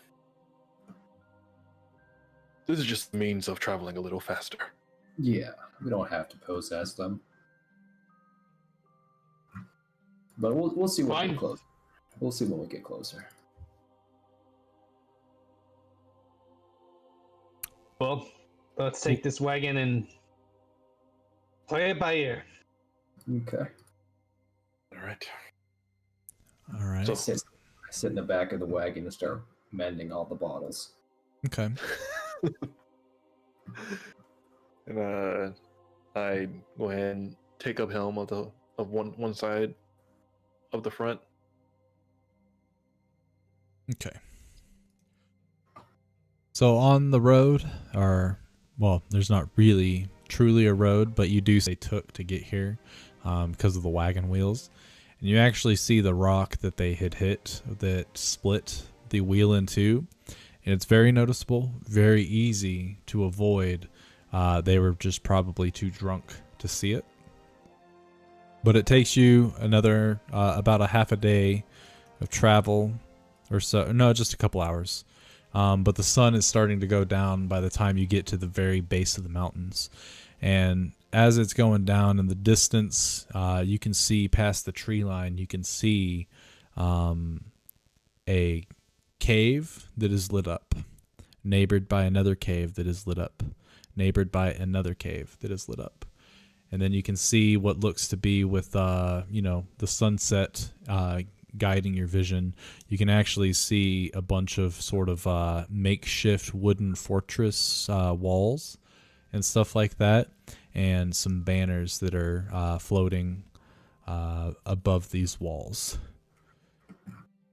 And as you guys are getting towards the tree line, whoever's driving the cart stops so that you guys can take a look and see it, and just take a gander. And that is where we will end tonight's session. Yay. What a relief. Oh. We're going down the murder hobo path. Is that it? He literally called them bandits. I mean, are they though? He called them it- bandits. Are they? They I were did my- bandits. I did my psychiatrist work on him, listening to what they were saying. We'll They're bandits. I mean, Brady said the two bandits are dead, so They were gonna steal a cow. Yeah. Steal a cow, and then he said, they he came said from the north, from the boss. They didn't have names. and then they said, "Oh, They we were don't have any saying gold this steal time. from the town. We don't have any gold this time. How about we just use the old-fashioned way, the 5-finger discount?" That was the immediate set off. They don't call us bandits anymore. Well, they might. See how it goes. I mean, he was trying really hard to tell us that they were bandits without telling us they were bandits. Right. Let's just put it off as I was observing what they were saying with my psych speech, my psych listening skills. Now, if you think that's a murder hobo, Jeff, Well, this was a turn for the worse for those poor bandits. But the party has gained valuable insight from their conversation with them. And perhaps maybe it was their time anyway. But why do they not care of this beast? Why kill the only form of information that you could get, especially free-flowing information? We'll find out the next time that we see our fellows in the next chapter of our story. Appreciate everyone coming out. Hopefully you had a good time, and so far I'm enjoying this campaign a lot.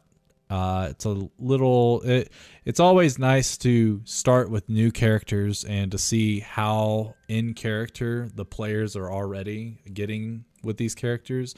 So I feel like they've been wanting to play some of these guys for a little bit. Everybody's been really good with their RP and stuff. A lot of fun. RP is my favorite part of the game. So those two twin bandits, like just having one of them talk and one of them finish the sentence, but it sounds like it's the same sentence. But I don't know if you heard me tweak my voice just a little bit for each one. It might have not have been good enough for anyone to notice, but that's what my attempt was. So hopefully next session I've got more of this map filled out. I've got a lot of plans for these areas. I just have to, get the time to do the work. I'm going to flesh out more of the locations and things like that, start getting more NPCs and things like that. So if you have an idea for an NPC or something, maybe a character from a movie or anything like that that you really enjoy, drop it in the comments below, and maybe we can turn that NPC or that character into an NPC in the campaign. Could be pretty fun. I think that would be a nice little community engagement kind of thing. So anyway, thanks again for coming out, and until we see you next week, peace.